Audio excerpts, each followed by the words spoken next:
Blam blam. How we all doing? How we going today? I'm not playing any music Yes.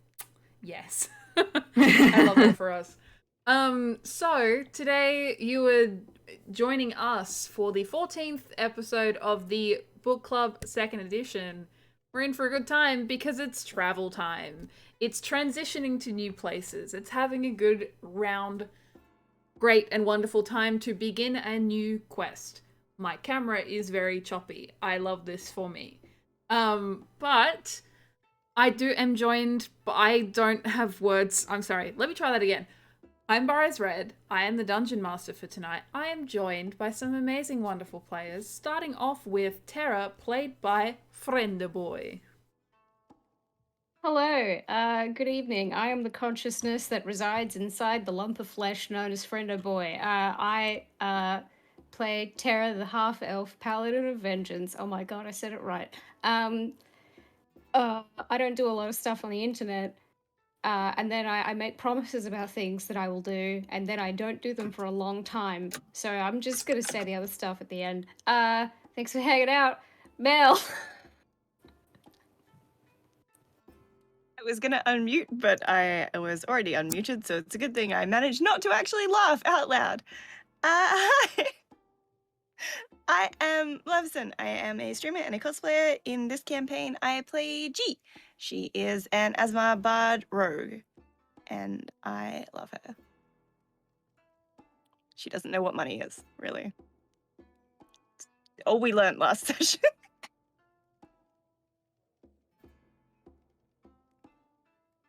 Is it my turn? Hi, I'm Chips, and I'm responsible for all the music that you hear in this channel. I do stuff. I have. Oh yeah, that's right. I remember what I was gonna say. Is that I have sent out customized season's greetings card to the members. So stay tuned, gamers. All right, next.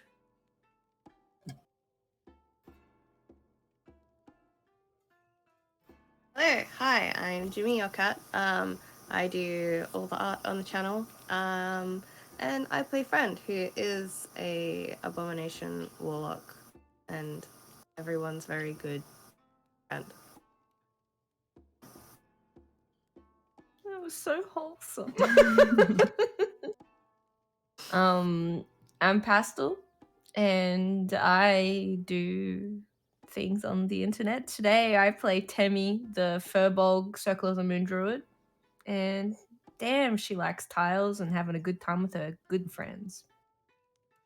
Let's go, games. And I'm Alishiera. I am a streamer. Don't ask how many streams I did in November, because the answer is none, okay? But I am, I promise. I'm here right now, okay? So we're here, but I play Eludere, who is, I was about to say Circle of the Moon monk. She's not, she's a Way of Shadows monk. But Temi's just so wholesome, and who wouldn't want to be like Temi? So let's go, gamers! We're having a great time. Great experience. Great and wonderful time here. I'm BurrowsRed. I am the Dungeon Master, as specified from before. I exist on the internet. I think I did like 2 streams in November. So really popping on that stream train here. But I'm here every week, every Tuesday. So, you know, that's something important to note as well. I'm also here Sundays when we play Chocolatiers as well. But Sundays are chaotic, so keep your eyes out. Keep your eyes peeled. Anyway, not the point. Peel your eyes. Peel those Peel eyes. them like just onions. like grapes. Sorry. Losing my mind to chat a little bit tonight. But yes, we're going to jump into episode 14.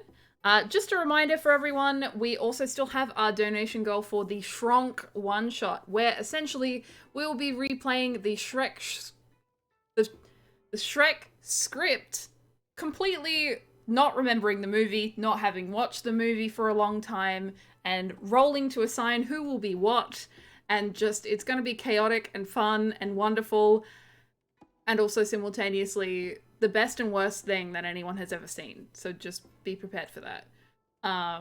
We also have a wonderful Discord where you can go check out the things that we do, post spoilers. We have a spoiler chat where we can talk all things book club. You can talk all things chocolatiers. You can talk all things world building on Thursdays and apparently Saturdays. Now, we did miss out on Spicy Sat D&D. You know, we do questions as well where you can answer about your characters, our characters, fucking whoever you feel like. Maybe don't answer about our characters. We will answer about our own. It's fine. And as something extra, if you want to support us, and you know, you feel like spreading the love around, we have a live tweet too. Navigate to our Twitter, repost our live tweet. We'd really appreciate it. I think that is about all for tonight. It's a toasty one here, so if our brains slowly fry like an egg on a stovetop, just know that's why. Our brains are eggs, and that is what we look like. As a little refresher for what happened in the 13th episode, it was essentially a very chill one. The party finally had managed to clear out Serpent Lash Manor. They did a very thorough sweep of the grounds to try and accumulate any kind of things that might have been left behind, picking up a few little bobs and ends in different places. Eludere picked up a cute little music box. They found a deed in an unspecified place in an unspecified location, basically involving a signature that definitely was not already signed, that meant that the manor belonged to the book club. And choosing to spend the night remaining in the Serpent Lash Manor, the party took their rest, did some cute little dancing. Temi danced with Terra. It was a very cute moment. And everyone just kind of reveled in the night to themselves. It was a beautiful night, some subtle rain and just nice atmosphere around. And sometime during the night, on the last watch of the night as the sun was finally beginning to rise, Eludere received a letter from her sister in Empernia, which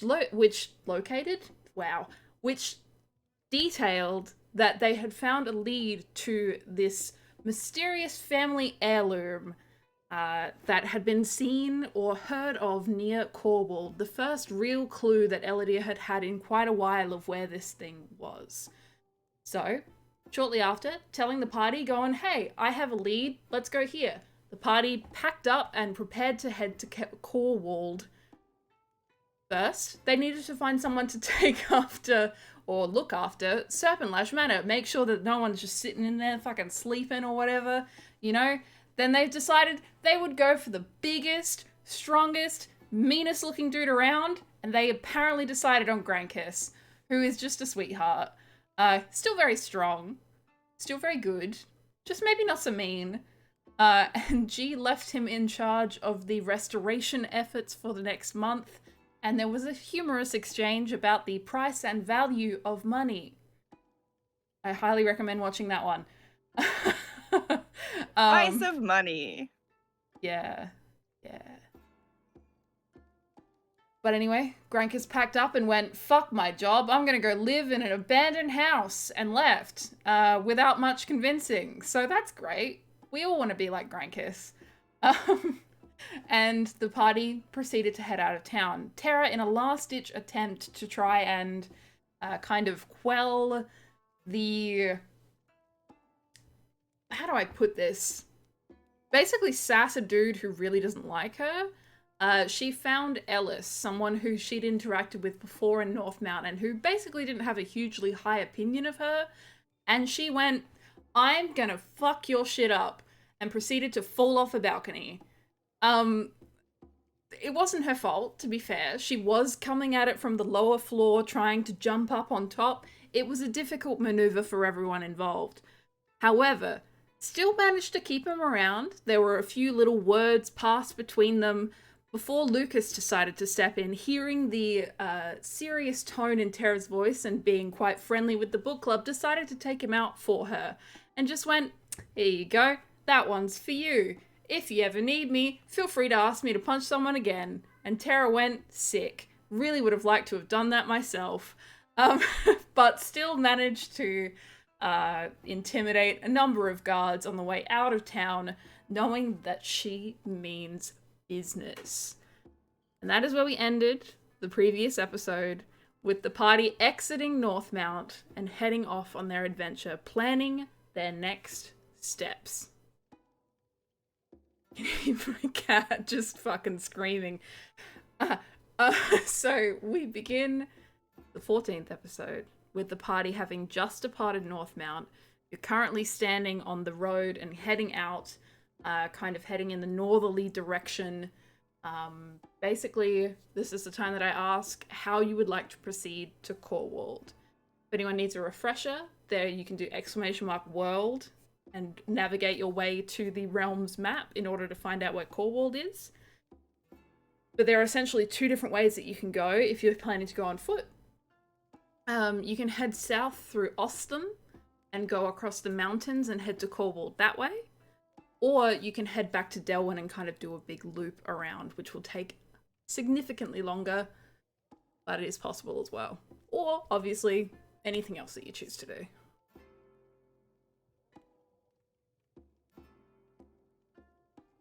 Big questions, I know. I know Eludere was relying mainly on the party that had party members that had been there before what the best route to get there is. Because she goes everywhere on foot, because she's very fast. You do also have horses, don't forget Oh, we that do too. have horses. Forget the horses. I don't need them. I am my own horse and just runs into the sunset.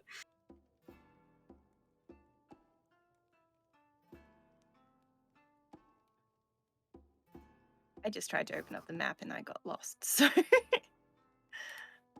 And has no opinion on how we get there. Eludere looks It's gonna be at an adventure Terra. anyway. We all look at Terra. Mom, how do we get there? I see the one brain cell has been passed to me. So, because if we, I'm trying to remember. So it's if we go like Delwyn, that's like a pretty significant way around, isn't it? You're probably looking But- at like a month to go that Yeah. way, because you would Yeah. essentially have to go down to Delwyn, down to near Shadowhaven, come back up those swamps, and go to Corwald that way. Yeah. So, and then the other way, because we can get from, oh god, I'm trying to remember, because the other way would be like going past the tower, or is that kind of out of the way? What am I thinking of? You can technically make a bypass to the tower, but that would still be out of the way. The Yeah, tower that's- is on the same mountain range as what Corwald is. It's just that it's not really like a passable one on foot. You could fly over it, but it's like, it's very perilous. It's like hiking over a mountaintop that lasts for quite a while. Oh, that's right. No, because the other way, because we could go to Ostum, and then there was the fountain and the Mhm. pass with the trolls that were like sup, and then, but that was like a couple of weeks. Yeah, On so it's foot. about 2 weeks from Yeah. Northmount. Yeah. Oh, maybe it was like I think it was if we took a carriage from. God, this is really testing out my brain. We took a carriage from Northmount last time, and I think it was like 8 or 9 days by carriage. By carriage. Jesus. And then we got to Ostum, and then we only stayed there for a night, and then from there it was like 2 weeks. So like just over. Am I thought it right? was- I thought it was 3 days from Northmount On- to Ostum. No, you're right. You're Because right, I reckon it was 3 14 yes. days in total. And because Okay. it was like 10 days from Ostum to Corwald. Off That's the top of right. my head, it's okay. We can pretend that is now the truth. It's alright. I have that power. So. Um, Yeah, no, you're right. Yeah, I think like, yeah, Terra would say, would point out if we go around this other way, it's gonna take like a month. You obviously, like, you've been looking for the sword for a long time. Probably don't really want to spend a month just talking about our feelings in the woods. But I mean, well, maybe later. But but yeah, like the only, because I mean, I think I don't. I'll say it because I've remembered it, but I don't know if this is a good decision. I think Friend does know the teleport routes for Alfregrolda's office, but I don't know if we just want to teleport in there with like 8 horses or however many we've got. Poof. Hello. Why not, honestly? Yeah, why not? I mean, if Friend's in control of it and Friend's keen, like, I'm not Yeah. gonna say otherwise. If that's Yeah. what the group wants, we can do that. Maybe we Honestly, I have almost no problem with it. I'm just, I don't, personally do not remember how big the office is. Will it fit 8 horses? Potentially you feel not. Yeah. But it's the magic of the universe. It would just mean that it's kind of a little bit of an awkward situation when you get there. Like, you know, a horse can fit in most rooms. Most Did rooms. we say we have 8 horses? Yes. Why did we bring 8 horses? There's 6 of us. I don't think we brought 8 horses with us. We had 8 horses in the stable at the tower. There was no reason for us to actually bring 8 horses We with us. didn't- How many- collect yeah, them and I all. don't How think many we had can like a fit pack in horse or the- anything. How many can fit in the animal bag I'm holding? Yeah. Oh yeah. Put them in the bag. Technically, Get in the you're only bag. meant to be able to fit like fucking 2 horses. But for the benefit of If the office this, can fit 4 horses, then that's fine. I am happy to essentially make the bag of pet holding like as many as you want. I'm happy Bag to of bend that Pet holding. because you guys have collected got more so many pets pets. now, and I don't want to stop you from having fun and enjoying that. And it serves a purpose that it gets you there quickly. You don't have to do some awkward travel that you don't need to. I am fine with Stop just... losing our horses all the time. Yeah. Yeah, we don't have to go back and pick them up anymore. Yep. Yeah. They're in the bag. We get to our destination, put the horses in the bag, go into the building. They have a Where better did the time in the horses bag go? than they do out of the bag anyway. So, True. like... I could be like See, that's not pasture fair to fed. say. Nothing bad has happened to this set of horses. It's all the This other set. ones that are dead. But Yeah. it's Tell just them they how can many we like had. graze on pasture rather than being tied up in stables, which is much more pleasant. Mm. Weather's always good in the bag. Incredibly. But yeah, Let's if do that's that. something you want to do, I'm more than happy to just allow that. That's fine. Yay! Let's put the horses in the bag and teleport with absolutely no warning into this woman's office. Yeah, absolutely nothing wrong with that. Is there anything No. else, anywhere else you need to go, anything else you need to do before you depart from here? Is that okay? No, but I am going to cast Sending to let her know that we're coming. Because she's my friend and that's polite. Alright. Friends like gonna sitting get there this preparing the chaotic. 10 minutes to draw the fucking thing, and you're Yeah. just like, just gonna do a quick phone call. It's more fun if she doesn't know. Your party is arriving now. Done. Yeah. What up, Alfie? I hope you're not having a meeting. done. Be there in time. This is happening. But yes, so you're just letting her know that you're on the way? And I am definitely going to remember to clarify that we will be arriving via teleportation portal in her office. So if she's doing anything in there, sorry for the inconvenience. Get out, Love that for you. Your Highness. 6 people coming in. Hopefully no Please Zoom get meeting. out, Your Highness. All right, perfect. All right, so excellent. Friend prepares the teleportation circle then, and you send off your message. You receive a fairly curt but polite response. You get the feeling that she's kind of busy, but like hasn't gone like, no. She's just gone like, sure. Or it's like plenty of people are moving through here. It's not going to be any difference if there's a couple of extra. Just don't bring horses this time. Got But- it sorted. We've got this sussed. So yeah, after I think it's 10 minutes for it. I could be making that up completely. It might even be instantaneous, but eventually the teleportation circle is complete and you are able to do a very quick little line up, get ready, set, and run on through. Do the hug pokey and jump in Arcade the circle. style. Just fucking bolt. So yeah, you end up on the other side.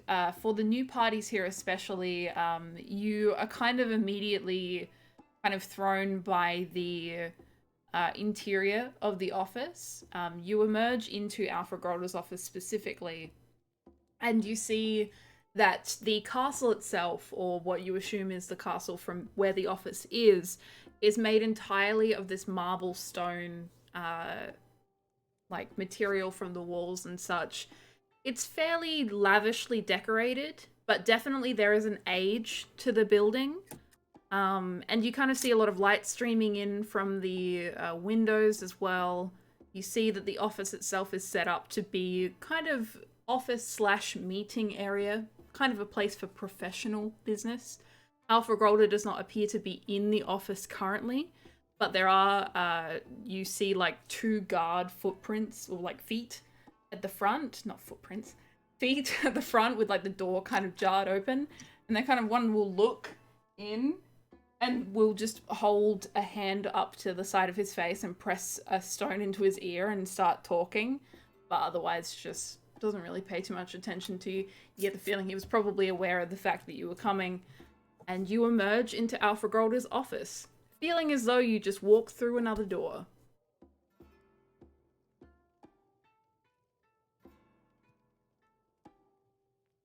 So where are we exactly now? Torwald, welcome. Oh, This This is the Queen's private meeting room. Are we allowed to be here? I told him Is we were this coming. okay? We're her friends. Have you been here before? No. no. I've No. never Elodere, been have you to been here before? No, I've never been to court nor the Queen's private study. Attenborough, have you been here before? No. That's Oh, not. it's new for everyone except us. We've been here before. So it would seem.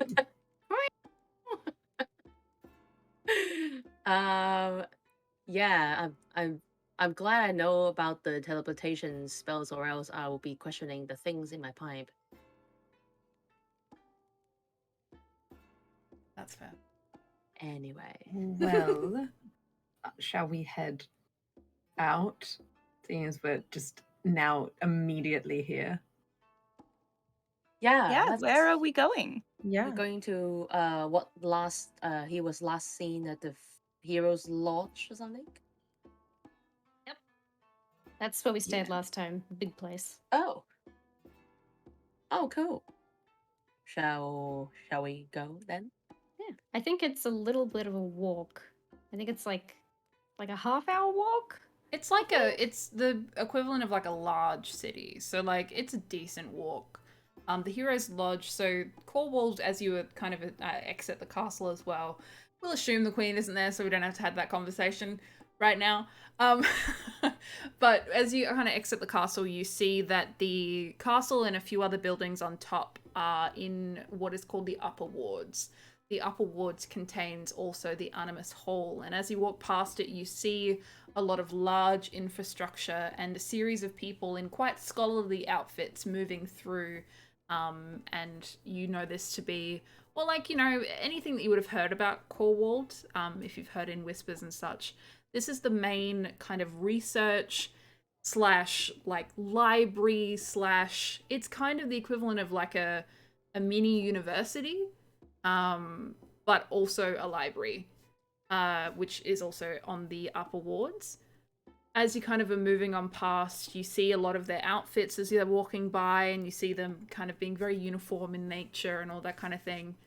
You look down and you see the kind of middle wards, which contain a lot of the, like kind of, how do I put it? The residential slash nobility slash like upper establishments. And the, book club members from previous time here will note that the Heroes Lodge is just a little bit further on the middle wards. And you can also spot from this location as well, looking down, that there are the lower wards too, which is where you'll find things like the guild hall and also the why am I forgetting the last one? The guild hall and the midnight house, which is the theater there as well. There are a number of other locations, but they're not super important right now. Terra, you can see the shrine to Helm not too far from here that you helped tidy up the last time that you were here. Like, you can at least like see the location, kind of in the equivalent when you're like flying by on an aeroplane and you're like, I can see my house from here, and you can see like a blob. It's like the equivalent to it right now. You see a lot of the city's infrastructure is built into the side of a mountain. So these wards kind of act in like they're quite circular in nature. And the middle wards especially kind of build into the mountains. You see a part where the mountains are over the top and you can kind of tunnel into the sides and see that there are buildings and shops and houses and things that extend far past it as well. You see numerous lots of farmland and all that kind of thing. It is truly a very large city. But you can see the Hero's Lodge from here too. I'll make a point. I'll be pointing out things to the new lovelies as we pass, but I'll make a point when we pass the Animus Hall. For any of you, but I did think of you, Temi. We have library cards for the library here. If there's anything that you need to look up. They did let us in the restricted section last time. I don't know well, they might do it again. We'll find out. But if that would be helpful, we can. I would love to. If we have time, of course. We returned our library books on time. There's no reason that they would not let us back in. Oh, good.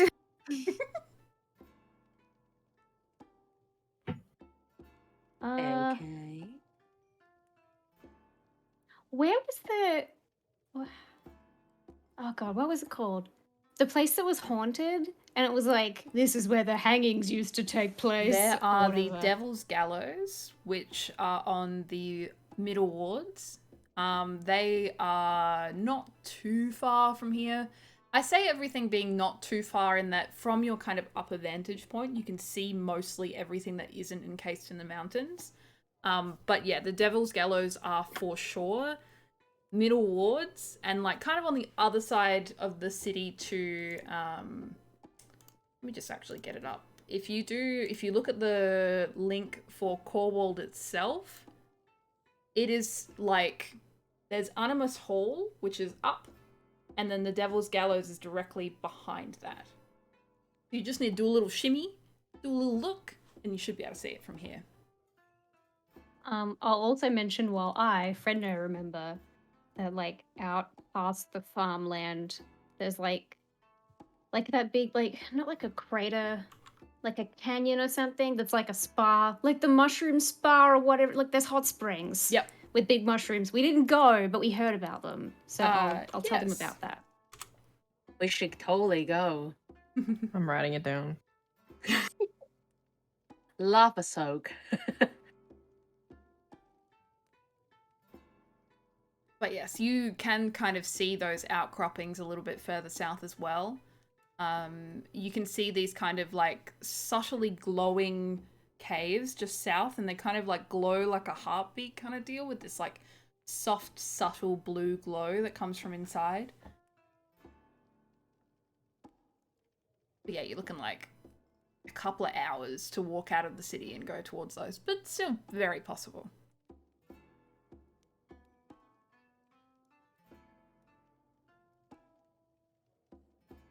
But yeah. Is it straight to the lodge or? I think it's probably best to check in first. We can putt around later if we have time. Okay. Cool. As So- we're wandering past all the nobly districts and stuff, Gia's going to do the spy thing that she does, which is make sure everybody knows that she is here.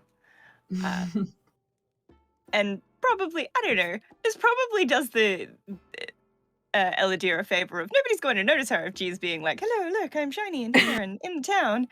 Because she doesn't want to be noticed, but unfortunately she is in the same party as Gia. Fair. Eludere would have her hood up and she would be disguised as well. She'd have the honeyed skin and blue eyes and messy red hair and a ponytail over her shoulder. Love that for her. Temi would be Lady G, la, la, la, la, la. Like so, really making it very obvious who's here. Goes up to a random civilian. Have you seen that Lady G? Oh my god! I do love How that. lucky are we? Have you seen the Lady G? The Lady G? The Lady G? Exactly. That's exactly the kind of energy we need, really. But yes, you certainly can do that. Just for the hell of it, roll me a performance check with advantage. I know that your numbers are ridiculous, but Okay. it is still important.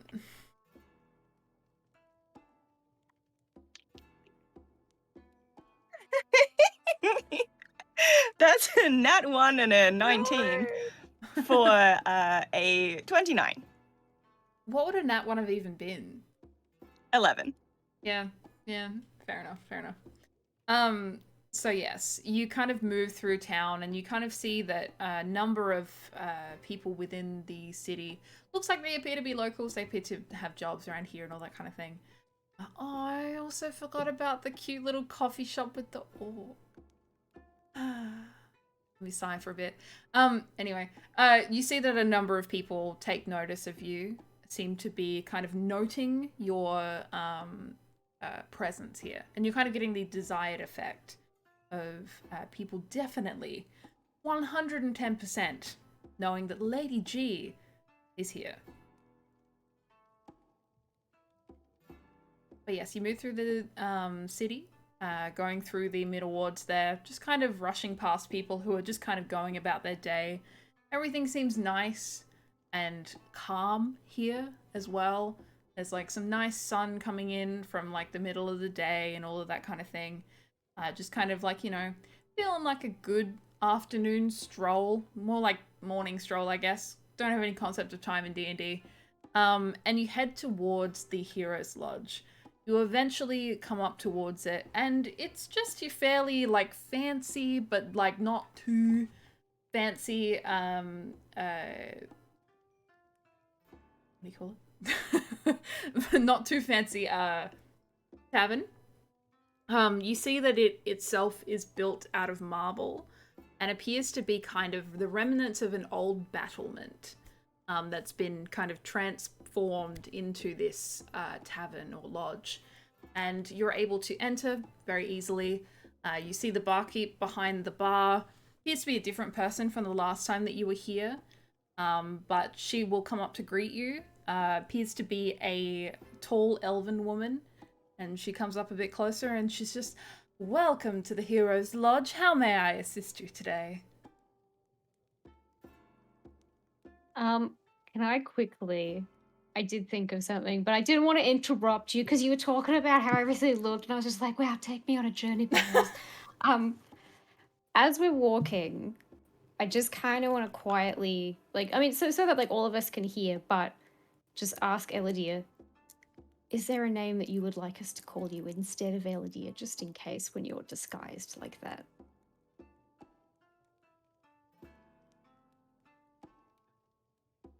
Yes. Oh my gosh, my brain, because this has thrown me. I've forgotten my alias. Good question, but I do have it in the doc. Where's my doc? Yes. I'm so sorry. Oh my gosh, this is it's her arc, and I'm just like, no, I know nothing about D&D or role playing. What are you talking about? Commander. Commander. Okay. Or Coro is fine as well.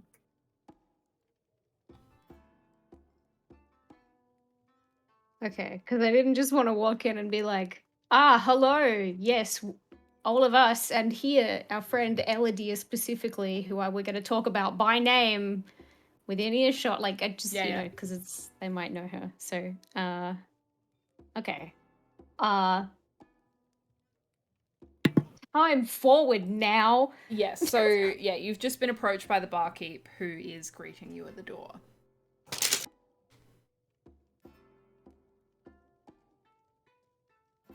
I'm sure that you've had quite an extensive journey. Please, feel free to sit. I'll bring over a drink for you and we can get you sorted.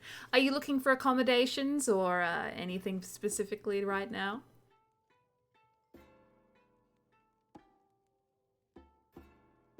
Yes, accommodation would be nice, and I think we've got some extra questions. I understand. I do get that quite a lot. If you give me just a moment, I will organize that accommodation for you. How many rooms were you looking for?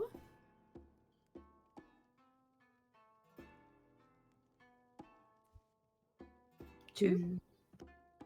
This is something that I've actually been meaning to ask for, like, out of character. Are we wanting to go with, like, 2 rooms all the time, or do we want to do, like, 3 rooms in case we decide to, like, argue with each other and need to banish someone? Like, I think it would just be like from accommodation to accommodation. If there are rooms that can accommodate 3 people, then 2. If it's like a smaller tavern and they only have like 2 beds in a room, then 3. You get the feeling, and especially from the last time that you stayed in this place, that both of their rooms would be able to house 3 people comfortably. But it doesn't mean that you have to have 3 either. Okay, so how are we feeling? Do we want 2 rooms? yeah, I think, yeah. Sure. I guess we'll take 2, then hopefully they are somewhat connected. Yes, that is perfectly Interconnecting fine. rooms. We can certainly organize interconnecting rooms for you all. All right, so give me just a moment. I will organize that for you, grab you some keys. Can I get you anything to drink? It's a nice English breakfast would be very nice, thank you. Of course. Whiskey. Whiskey, of course. 2, please. Good. Do you have any juice? Mushroom juice.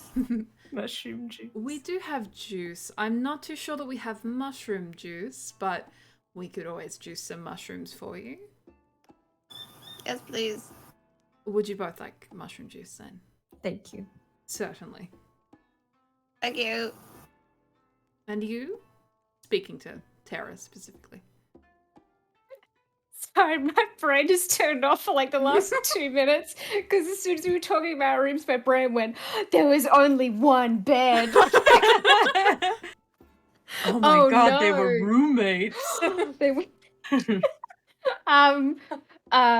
sure, whiskey for me as well. Thank you. Of course, certainly. I'll be over with those in a moment. And you see her head back over to the behind the bar and collecting a few things. All right. So you're able to find a table fairly easily. You see in the tavern itself being like around about your 10, 11 o'clock mark at this point, having spent a little bit of time with Grankus in the morning, and also adventurers apparently waking up at like 6 in the morning. Can't relate. You are sitting in a essentially mostly empty tavern. There are maybe a few people inside who you feel are tenants. They're kind of like people who are running around in like the equivalent of like pajamas / slippers, you know? Like they've come down from their rooms and they're just like fucking chilling. Not a great look for a professional place, but you know, sometimes people spend a lot of money and they just don't care. You get the feeling they've been told about their attire and they just don't want to move. But yes, I've just beaten the lunch rush. So that will be coming in shortly. There are people still in their pajamas in the hotel at almost lunchtime? There are people in pajamas at hotels at all hours of the day. Trust Yeah, I was us. gonna say, have you ever been to a hotel? I have never been to a Well, hotel. I have never I been haven't. publicly in a hotel in my pajamas. Well, you're Oh, doing it wrong. People do it. You should see me in Japan. While we're like just having a moment, or while they're like bringing the juiced mushrooms over, like whatever, while we have a moment to Yeah. ourselves, I will dig around in my bag and I will pull out kind of the tourist flyers that we got from Dazza. I think in game time it was only like 1 or 2 months ago. Oh god, I'll have to check. But I'll pull them out, lovingly touched by Dazza himself. But I know we're here to look for your heirloom, obviously, first and foremost. But we did spend quite a bit of time here last time we were here, and there were things we didn't get to see, or it's your first time here, so it doesn't all have to be, well, when we're done, if there's anything you want to look at, anywhere you want to go. But yeah, there's like a haunted temple thing. There's a gallows thing that apparently has ghosts. There's a nice dress and jewelry shop. There's kind of a weird blacksmith guy.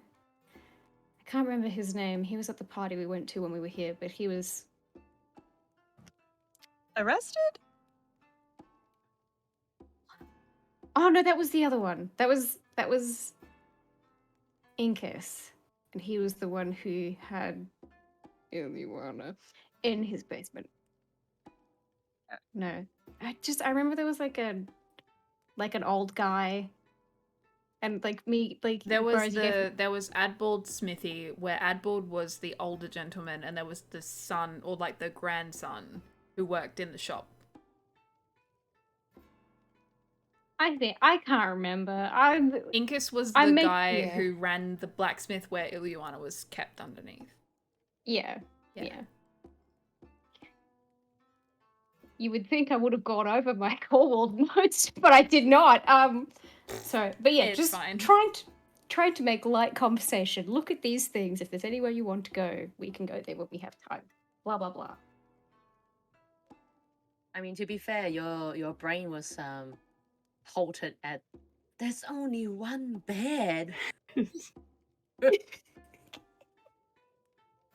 Literally though. There can be by choice now. By choice kind of implies like someone sneaky going to the guy behind the desk being like, can you remove one of the beds for me? Can you just make sure there's only one bed? I don't see Can you, any other beds. Hang a partition across half the room so we can't see that there's another bed?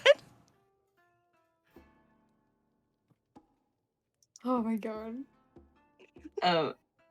Eludere, while Terra's explaining this, just kind of like flicks like a look down at the pamphlets and is kind of like nodding and like like agreeing, like, yep, I'll take that into like a consideration kind of thing. But she's scanning the room and seeing if like anyone coming in and out, and then behind the bar has staff interacting, if there's any kind of,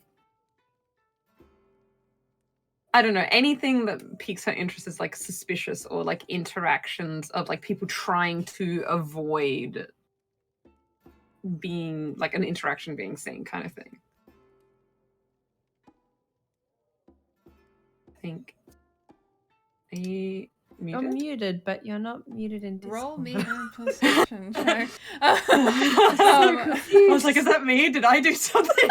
No. I mute my mic so that I can type furiously, because I'm like one of those aggressive typers that just fucking slaps my keyboard. So yeah, roll me a perception check, please. I was gonna say or insight, but then I realized I was muted. It's, perception is good because she's got. Where's her sheet? I think it's +7. That's 26. 26? 26 is enough to know that the elven woman that would approach you, when she headed back to the bar and sounded off to someone to, and you kind of like get a moment to kind of like read her lips to an extent. Knowing what you ordered, you see that she's barking off the orders for what you all ordered to get someone to prepare it. And you see her kind of walk back to the bar, and there's someone standing maybe a couple of feet away from the counter, kind of with their back towards the room. They appear to be shuffling something on the table, and she passes something to them as she walks by, and you see her like move her head to the side and say something. But she isn't facing a direction, you're not sure what. But the action does kind of... It's odd. because then immediately after that she goes and gets the keys, and she looks back to this person again, does one curt nod with a very serious look on her face before she looks back to the room and brings a smile back onto her face. Just a very odd interaction.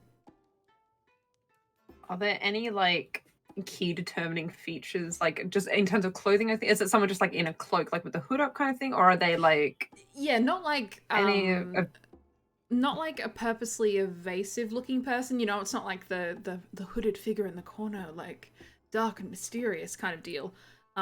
Nothing about their outfit appears to be off-putting in that respect, but you do see at least that they are both kind of wearing a similar kind of outfit. In that she's wearing a shirt and pants that are the same color as the gentleman is wearing that's beside her, or that she was speaking with. That is different to the one who is making the drinks. and, like any other feature, like hair color and stuff, like of the person that has their back to us? Nothing that's like, basically, yeah, they have brown hair and like tanned skin, but I definitely didn't give away that they weren't important. And hair, brown skin, and rounded ears or pointed ears, or They do appear to be human. human. Okay. She's going to, whoever she's sitting next to, out of friend or or Temi, pretty much anyone. I'm so sorry, Terra, but anyone but Terra that has high perception, she's gonna like elbow and kind of just do like the like small hand gesture to. I'd assume that she's probably sitting next to Temi, actually. So yeah, I would like just elbow and just like kind of like subtly like point at the person, like they're a person of note. Because I don't think she would have been able to do it quick enough that she'd see the exchange necessarily, but like just like, yeah, that's eyes peeled. Eyeballs on them. Yeah.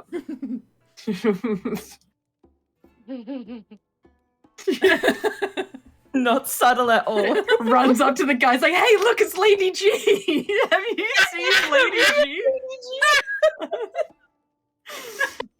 It's like, I'm on an Eludere. And yeah, it takes a little while, but eventually the drinks are brought out to you. The person who was the drinks were delegated off to, they'll prepare them on a plate, and then she'll bring them over towards you. She'll place down the drinks in front of you, the 3 whiskeys, the tea, and also the 2 juices as well. It literally just looks like they put mushrooms in a juicer. Like, it doesn't look like much. But, you know, it's certainly something. That is the good thing here. It tastes like mushrooms, which can be a good thing. And it seems like they've tried to like garnish it with a little bit on top, you know, make it a little bit savory, a little bit nice. Next time we're at the tower, I'm going to invent my own brand of mushroom juice. I think that's entirely fair. And Friendly then I'll entrepreneur. just start shelling it everywhere we go. Yeah. For sure. But yes. I'm going to forget that, so someone remind me, because I'm not joking. I'll write it. I'm writing it down. so Writing you it don't down right forget. now. Multiple people are writing this down. We cannot forget. Every single link that Cat opens from now on will just have like friend making mushroom juice just included in it somehow. But yes, she'll place the drinks in front of you and just these are your 2 keys. We have organized interconnecting rooms for you both as well. Is there anything else that I can help you with? Do you have any recommendations for... We're not going to be traveling through here for long. That we should go and see, looking to shop, maybe acquire some interesting local items. Well, I can always recommend the night markets down in the lower wards. An excellent place to pick up any very cool artisan goods from there as well. There's always the Midnight House, has a load of screenings on every now and then. That would be wonderful to go and see, I'm sure. Very great for tourism and such. Otherwise, the Guildhall is a great place for adventurers like yourself to hang out and kind of meet the local and travelling people that have come through. Can Elodie insight check her at, like, mentioning acquiring interesting things if that, like, Sure. caught her attention? Roll me an insight check. 17. 17? She seems to be giving you the standard tourist spiel. Mm.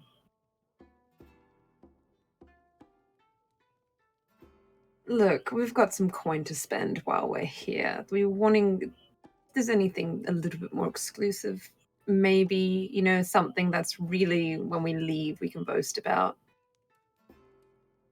Well, if you're looking to things to boast about, I mean, there are plenty of craftsmen around. I know that there are a few smithies around the place if you're looking to acquire yourselves new weapons or armor or anything of the like. But a lot of the excitement here is in the art, and a lot of it is best found in the lower wards. Still, she's continuing to give you a tourist spiel, you feel. Eludere will take a gold piece out of her pocket or her pouch and just, like, slide it into her and say, thank you. If anything else of particular note that you can think of that would interest us crosses your mind, let us know while we're staying. Oh, please. I cannot accept this at all. I'm just simply telling you the basic information that you can find at any stall or kiosk anywhere around here. Maybe, but we found it here. Well, then I suppose I cannot refuse. And she picks up the gold piece, places it in a pocket, and will walk off.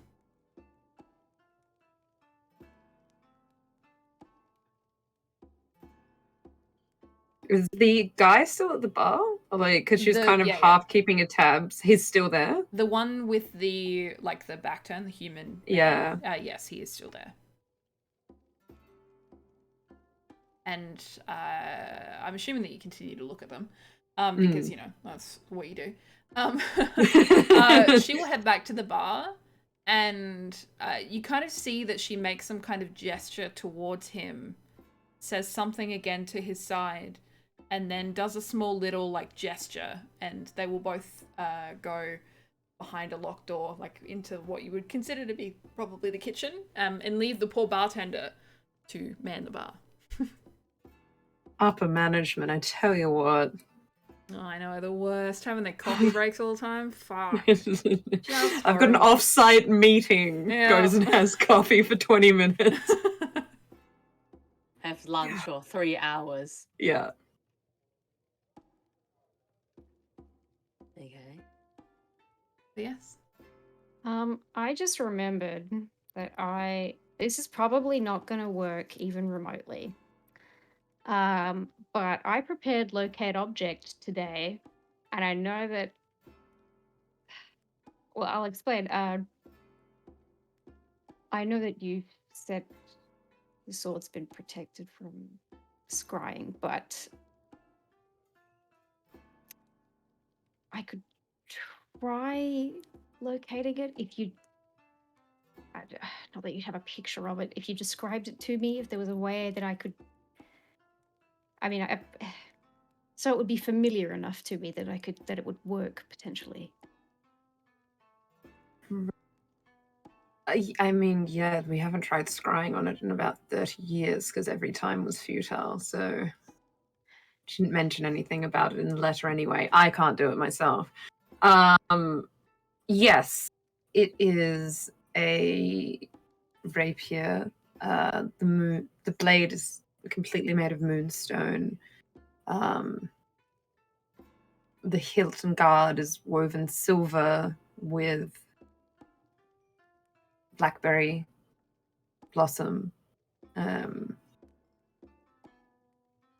With I get them in the right order. The initials along the blade of ALSL, VLJL, LL, and TL. In Elvish.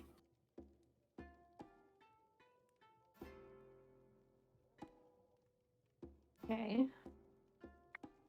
All right. I guess with that, I will try to cast locate object.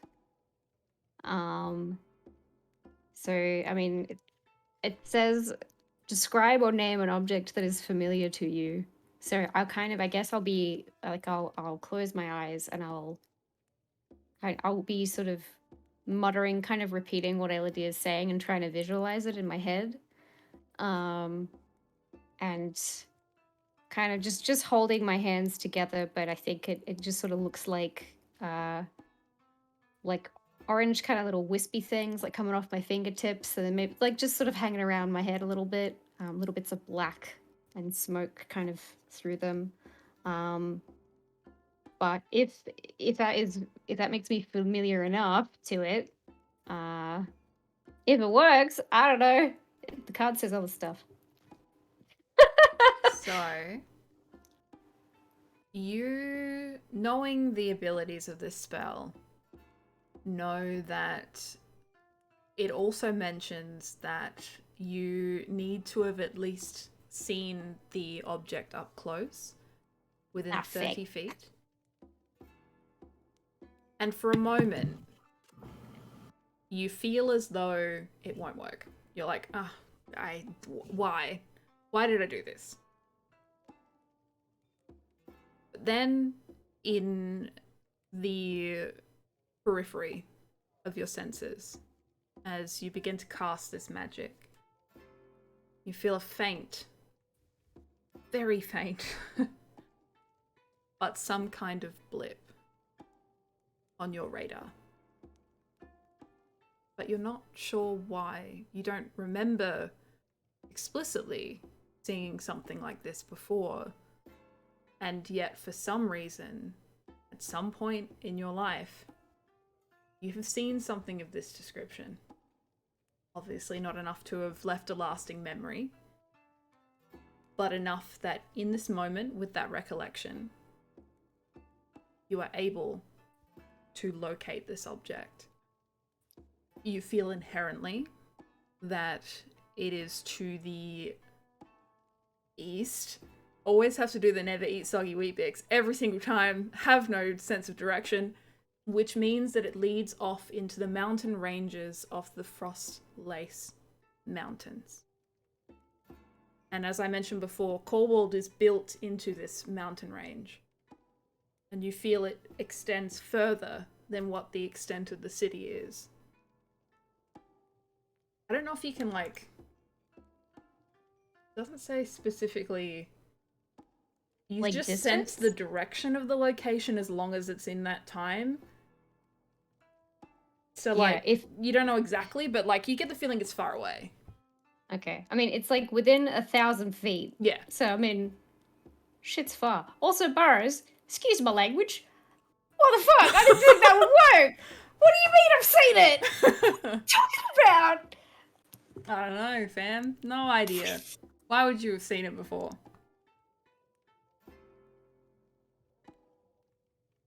Eludere just starts grabbing Terra's just like, color, where is it? Where is the sword? Where are they? But why have you seen it? You get the feeling that they are moving outside of your range, or like heading outside of your range, if that makes sense.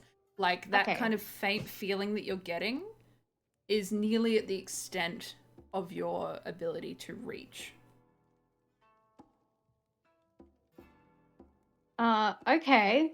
All right. Well, with that, we've learned that I can't read because it literally says it in the second paragraph. You must have seen it once. But yeah, I think kind of it's like looks like it's not working. It's not working. It's kind of installing, and then like when I get that blip, I think her eyes flash for a second, just a little like a orange and black and stuff. And I'll,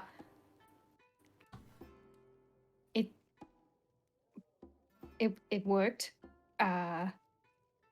Okay. Either I've visualized it well enough or I've seen it, which is weird.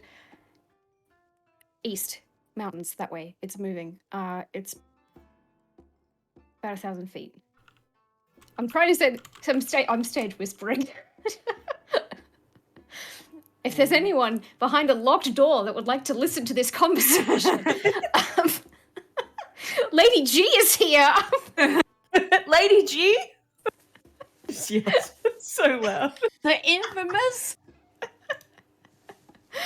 With what we have, like, because with the map, would 1,000 feet be beyond the city walls? Like, how close to the city limits? Like, how close to the edge of the city is this tavern? I have explained before that one of my weaknesses as a DM is schools of magic. The one other thing that trumps all of that is distance. 300 meters, baby. But just know that if I say 1,000 feet, it could be like 10 meters, or it could be like 2 cities over. It's not my fault. I just can't comprehend distance, but it is. You feel it nearest the end to that. Like it is, and it is heading fairly swiftly out of that as well. In a mostly straight direction. But you get the feeling, or at least Terra would get the feeling, that it is probably outside of the city range, but appears to be directly into the mountains itself. I would convey that to Eludere. I would say, I only just got a blip. I think it's moving quite quickly, but it's...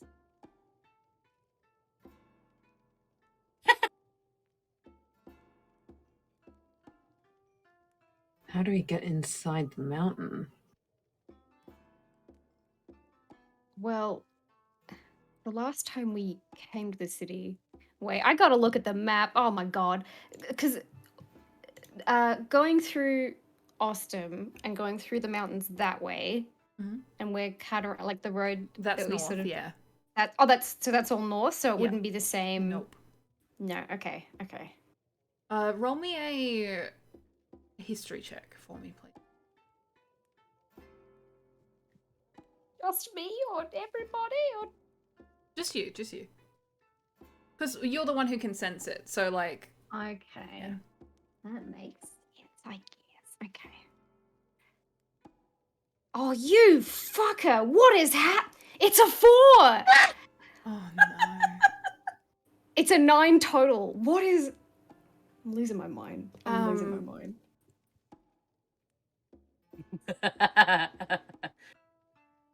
Look. 4s, man. Look. It's a 4.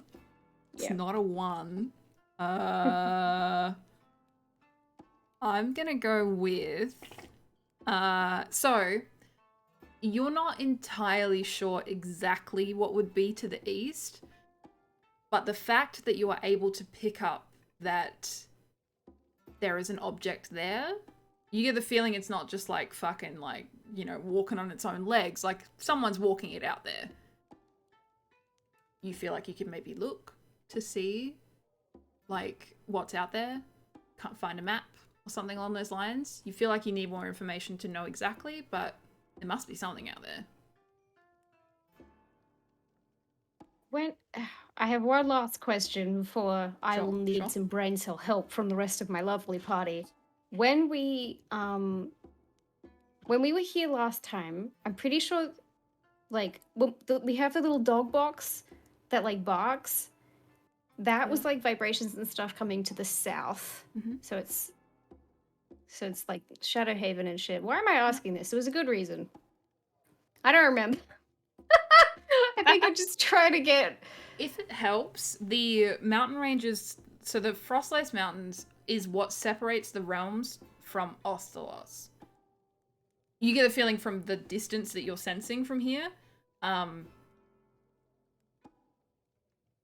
I also just looked at the comparison. Apparently 1,000 feet is 300 meters, which is, I'm telling you, much further away than this. So, again, the king is back. Literally, you cannot trust me with any sense of distance at all, ever. Because it's not 300 meters away. But yeah, the Frostlace Mountains separate Ostelos and the realms. It is treacherous, but it is possible to get to Ostelos through those mountains. You also know that some people live out on the mountains. You just can't remember exactly who at this point. My dad. Cool. I will convey that as best I can to Eludere. Brain time. Right.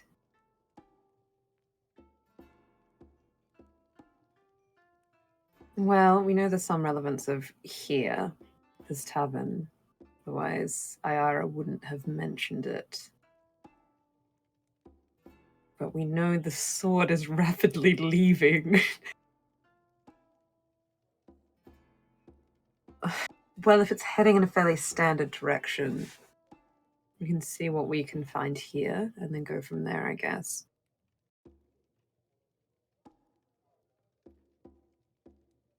There's something going on here. The barkeep, not the actual barkeep that's working, but the other two are suspicious. What kind of suspicious?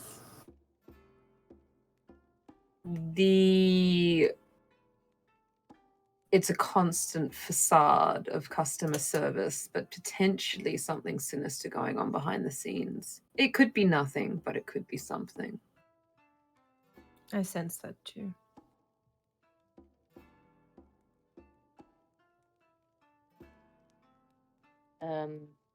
Well, as Terra has mentioned that the sword, the blip, is leaving her sensing range. Do we want to chase that, or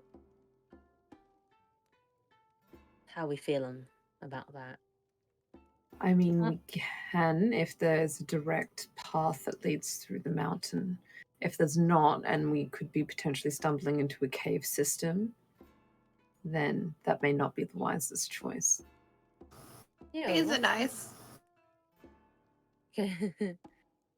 What's it like over that way if we must head towards the sword? I don't want to lose it. Trust me, I don't either. I'd be inclined to follow it if we can. We are like a bird that we can fly away. Oh, we know where the sword is. Right, you said that it was inside the mountain range, though, as if someone is traversing through the mountain itself. I mean, I can't tell exactly. It's just, I would tell you more about the area, but I rolled a 9 on my history check. I mean, I know there's mountains to the east, and the thing is that I still am kind of concentrating on the spell as best I can, but it only lasts 10 minutes. So... Well, then maybe at least for 10 minutes we do follow it and see if it's consistent over that 10 minutes. Sure. Shall we? I mean, within the 10 minutes or how many more minutes we've got left, if we follow the bleep, then we'll still be in the city, right? Or the town, or whatever this thing is called. In 10 minutes, you're not going to leave the town. It's huge. Yeah. You'll be right. And we'll still, walk that way, and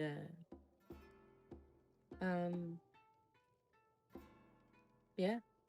Yeah. Eludere will get up then, and, flip the hood.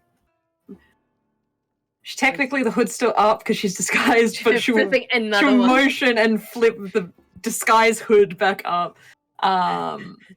And she'll walk out and just signal to the actual working barkeep on the way out, like, we'll be back, kind of thing, and just, like, flick them gold to cover what we'd had already. Yep. Yeah, certainly. So that wouldn't be an issue at all. But yeah, if you're essentially looking to take chase, you can essentially leave straight out the front door and head off in that general direction. Being already on the middle wards as well, you kind of are already on the cropping that leads into the mountains, so you can kind of follow that as best you can. We talking sprint? We're talking leisurely stroll? How we going? I mean, Eludere is Yeet. ready to boost, but if she runs, she's way faster than everyone else, so she will maintain the speed of the slowest member, I guess. I thought you were going to maintain the speed of light. Yeah, she's just gonna, yeah, she's action dashing every time, just like, and just runs in like, the direction. Power walking Full by street, it. yeah. I mean, one of us can fly and keep watch. I mean, if it Yeah. doesn't take long, get a horse out for when Terra's got her Yeah. speed. Yeah, I'm trying to like I was trying to like speed read it on the card, but I mean I can't fucking read today apparently. But it's like I think because it's like he would still be summoned, I think. But then because I don't remember if we have like 4 regular horses and if Salathiel the Chad is like included in that, or if like he's extra, or if he would be in the bag. I don't know. They Yeah. don't unsummon unless dismissed or killed, and then you have to Yeah. resummon. Yeah. So I yeah. think to get him here though, you need to find seed again, right? Which is like, Yeah, if you dismissed him instead of, I don't know how putting a celestial being in the bag would go, honestly. I mean, I feel like he's smart. He is like if he wanted to go in the bag and check it out and hang out with his horse friends, I'd be like, yeah, dude, live your best life. Like, get in the bag. get in the Just hanging bag. out with his buddies. Yeah. He's like their horse dad or their horse older brother. I will horse protect dad. you. Oh my god. Horse anime. I don't know what was going yeah, through my technically he brain. didn't die, Spirit. so I guess. Horse anime. Shit. He's like the horse senpai. Anyway, I'm gonna stop talking. Jesus. Okay, I'm thinking. Oh.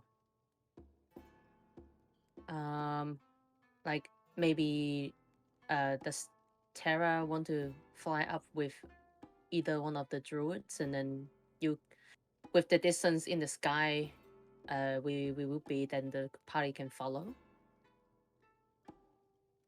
I mean, yeah. Like if you guys can lift me, like if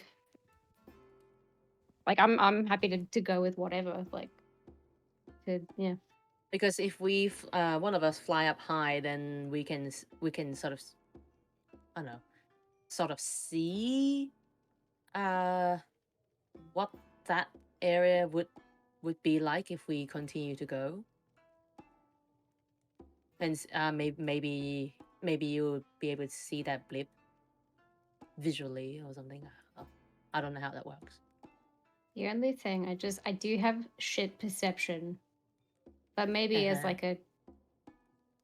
I mean, you'll still be able to understand me if I talk to like whoever, whichever one of the lovely like. So if I say, it's that direction. I volunteer as tribute. Yeah, like you guys, you can your bird eyes or whatever. Yeah, we'll be able to see better than me in my goggles. Like, We just won't be able to communicate with you to tell you Yeah. what we see is the only thing, yeah. which is a shame. So what's the decision? How are we doing it? Just I like- quickly, can birds use sending stones? If we give one of them a sending stone and like strap it to their wrist, how does it Well, work? It absorbs into us when we wild shape, so we would have it on us. But can you use it? Like if you're wild shaped and you're wearing a sword, you can't use the sword. Like Yeah, that's true. Would I have the stone? yeah, that's what I'm saying. If you have a stone and then we like strap one to a bird head, can they use it? Like, because we say like in game we like touch the stone because we're pretending it's like a headphone, the AirPod kind of thing. I'm fairly sure that you But don't I use don't know if you equipment actually as have a- to do that. as a wild shape form though. You don't know. So I don't think it would work. Okay. But also, you do generally retain your intelligence and such, right? Like, Yeah. you just wouldn't be able to talk in return, but they would be able to talk to you. Yeah. Let's go. I have 14 intelligence. I'm a smart boy. Let's go. Start flying as I don't know, something fast. Yeah, wasn't though? Then I reckon Terra on one of the druids' backs as like a giant eagle or giant owl, because then Terra will be able to sense the direction at least and can Mm-hmm. just say like, yeah, this way. And then we can follow on foot. We won't be as fast as a giant owl or eagle, but Eagle. Yeah, an faster. eagle. yeah. Well, They're I mean, stronger.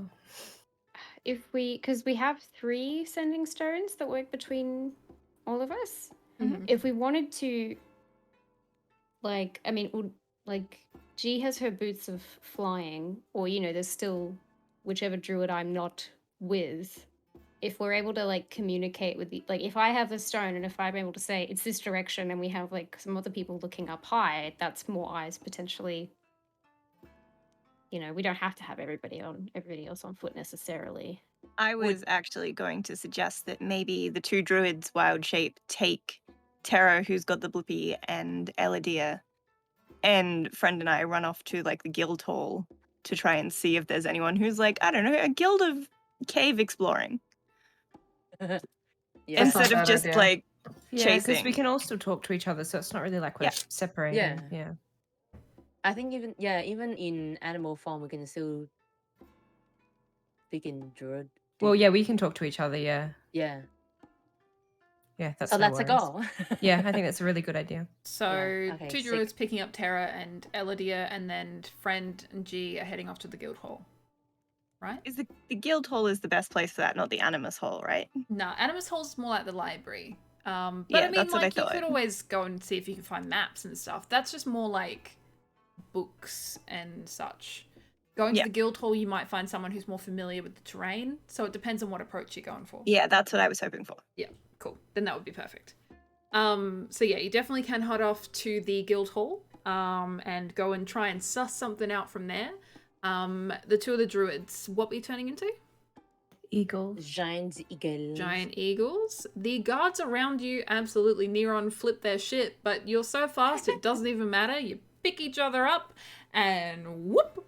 House moving castle starts playing. They kind of point to each other and they're like, oh, what? And then it's as soon as they have that thought, you're gone. And you're flying through the air heading in the direction of the mountain ranges. And kind of, are you going underneath? You're trying to go over? What's the approach here? You get the feeling if you go up, you will very soon hit very cold, very wet, very harsh winds. It's a bit harsher up there, but going through, you don't know how far it extends underneath. Real quick, what do your eagles look like? Oh. I have it written down.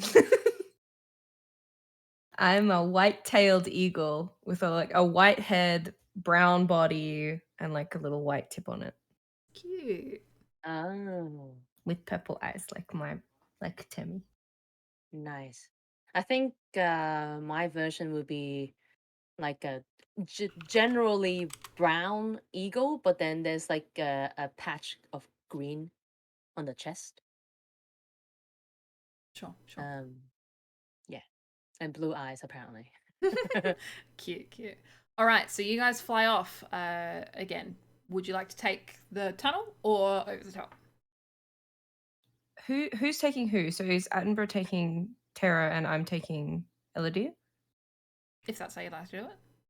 Because I just wanted to know if the cold would upset you, because it doesn't upset me. I mean, she's not resistant, but she would like grin and bear up for like this. Like she doesn't care so much. Because I don't mind separating if it means that we're covering both grounds. Just as long as we don't get into trouble. Yeah. Yeah, well, because there's 3 stones, right? Yeah, there's 3 sending stones. Yeah. Okay. Yeah, Eludere would be fine with that. Like, she's not opposed to taking damage to find the sword. Sure. All right, excellent. So Temi with Eludere, you're going over top, and then Terra and Attenborough, are you going through the middle? I believe so. Yeah. Okay, perfect. So Temi and Eludere will essentially go mostly straight up. You see it here, like a lot of noises around you of people kind of pointing and gesturing towards you. There weren't a lot of people out and about, but enough that have now noticed you and seem to be kind of seeing the spectacle of it all. And as you head basically directly up towards the mountain tops there, it's quite steep an ascent. So you were basically going directly up at this point in order to reach the top. For Attenborough and Terra, we'll go with you first, seeing as you were able to locate the object. You head through the middle, basically flying as high as is safe, but like kind of keeping lowish to keep your eyes out for where you're headed towards. You head out into the kind of mountain outcropping that kind of extends this middle wards into the back mountain ranges. And you kind of follow this wall that kind of extends in kind of a half circular motion around the back. And you're following and following and following. Terra, you feel this, the location of this object directly in kind of ahead of you. Like, you know what I mean. In that general direction. And you continue on and you continue on looking for any kind of way of going through or anything like that. Roll me perception checks, you both. Oh, wait, can I use my goggles for this? Perception. Oh, I can. Cool. Cool, I can. I'm allowed. Okay. 22. Damn. Natural 20. Love that for you. Woo! Oh yeah. Hell yes. So yeah, as you both are looking out and watching the kind of space around you, you kind of get a moment to kind of see all of the different shop faces that are built into the mountains there. You see them also built onto the other side. You're kind of entering into this fairly thin kind of almost like a passage, but like about like 5 people wide, roughly, as you're kind of moving on through. And not having been here before, you're kind of looking out for anything that you can see along the way. Until finally you get to the point where you can't extend any further. You get to the top of that semicircular shape and you realize it will just loop around. But you can still feel the item glowing further into the mountain than what you are currently. And you kind of look around to what is around this area, and you see it's kind of the equivalent of like warehouses, I guess, is probably the closest to put it. Like they appear to be kind of commercial buildings that don't have shop fronts is the one I'm looking for here. That appear to be closed and mostly in disuse currently. But that appears to be where your traveling ends for this point. Is there anything else that you're looking to do? So when you say like, so it's like we've gone kind of into the mountain, Mhm. like where there's stuff in Cornwall, because I know that it's kind of like on the face of the mountain and Yeah. partly inside the mountain as Yeah. well. So we've gone in, and it's kind of where, like, but the kind of pull, the feeling, it's like still further into the mountain. So it's like Yes. it's not just like out on the street, or it's like it's not like in one of these warehouses. There might be like it's a path or something that goes further in still. Am I? Yeah, that's exactly it. Okay. For some reason, Okay. you're sensing it much further in still than what you're seeing now. Okay. I will. I will. Yeah. I will tell Attenborough. I'll kind of lean down, got my goggles on. I'll say, I can still feel it further into the mountain. Just yeah, give me a moment. I'll tell the others, and I'll through the stone. I'll say, we're over the middle wards. It's there's like disused warehouses here. It's still further into the mountain. I can't tell exactly where, but we're on the right track. And that's it, I guess. Yeah, Eludere will message back. We'll see what we can see from up here. All right. So then we jump back to you both, and you see that as you're kind of approaching that ascent, it's still like 5, even 10 minutes until you even reach the top. Even flying at kind of your top speed, it's still quite tall. And quite impressively large from behind as well. And finally, you broach the top of that mountain and you get to look out at the mountain ranges beyond, and all you see are peaks. Please roll me perception checks.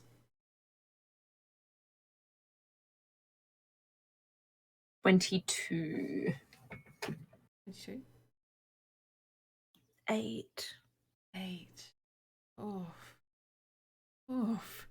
Wait, I get advantage as an eagle. Oh my god! I was just about to be like, are you sure? I'm pretty sure that the lenses are called eagle eye lenses. Natural 20, baby. Let's go. Yeah. What does that get you in total? That's Thank like, isn't it fuck. like 30 for, or 29 for Temi or something like that? 30, Okay. 29? For With what's proficiency? natural 20? Yeah, I got a natural 20, but I've got my eagle vision, so it's +5. That's still pretty good. 25 it's is 25. very good. You know, we can't all But yeah, I be rolled 3 originally. we can't all be G, you know. True. So as you're kind of looking out into the mountain ranges beyond here, you kind of are trying to suss out exactly how you would navigate something like this. Assuming that someone didn't have any kind of flight or any ability to kind of move through the space, how would someone possibly be able to navigate this? And it is at this point that as you're kind of flying out, kind of having a bit more of a look, you feel the chill surrounding you and the wind hitting you in the face and kind of blowing you around a little. You finally see that there are no footsteps on, like, no footprints on the tops of the mountains that you can currently see before you. And you continue desperate in your search to try and find anything, find something that tells you exactly where you need to go. And as you kind of crest the top of another mountaintop that appears to be kind of washed over with this snow and such that's kind of obscuring your view for the most part, you eventually break and you see that you eventually break over the top of the next mountain and you manage to see not a comfortable like setting. It's not like a true valley or anything above those lines, but at least something that appears to be movable. And you see that extends out for thousands of meters in front of you. Thousands of feet? Fuck knows, man. I don't know why medieval insists on feet. 300. Everyone else uses meters. I don't get it. In front of you, you see snow-capped plains before you. And mostly they look like they would still be an absolute arse to proceed on foot with. But you do see that there appears to be small cave systems that extend from the bottom. Keeping in mind, though, that you are continuing on this chase like quite a significant ways out from the city at this point. If you continue further, you will be getting further and further away from the city, but you do see caves that extend from what would be equivalent to roughly the back of the city, extend out onto these plains. And you can keep going if you want. You can stay. Can't see anyone currently. But it is still quite white and quite snowy. That's quite that's obscuring a lot of things out there. I'm nervous to go too far. Yeah, I think Eludere would be of the same mind of we can't track it anyway, so we don't even know which cave to approach. Yep. So I think she would like message back, like we've found something, but we're heading back. If we're going to go further, we should do it all together. Okay.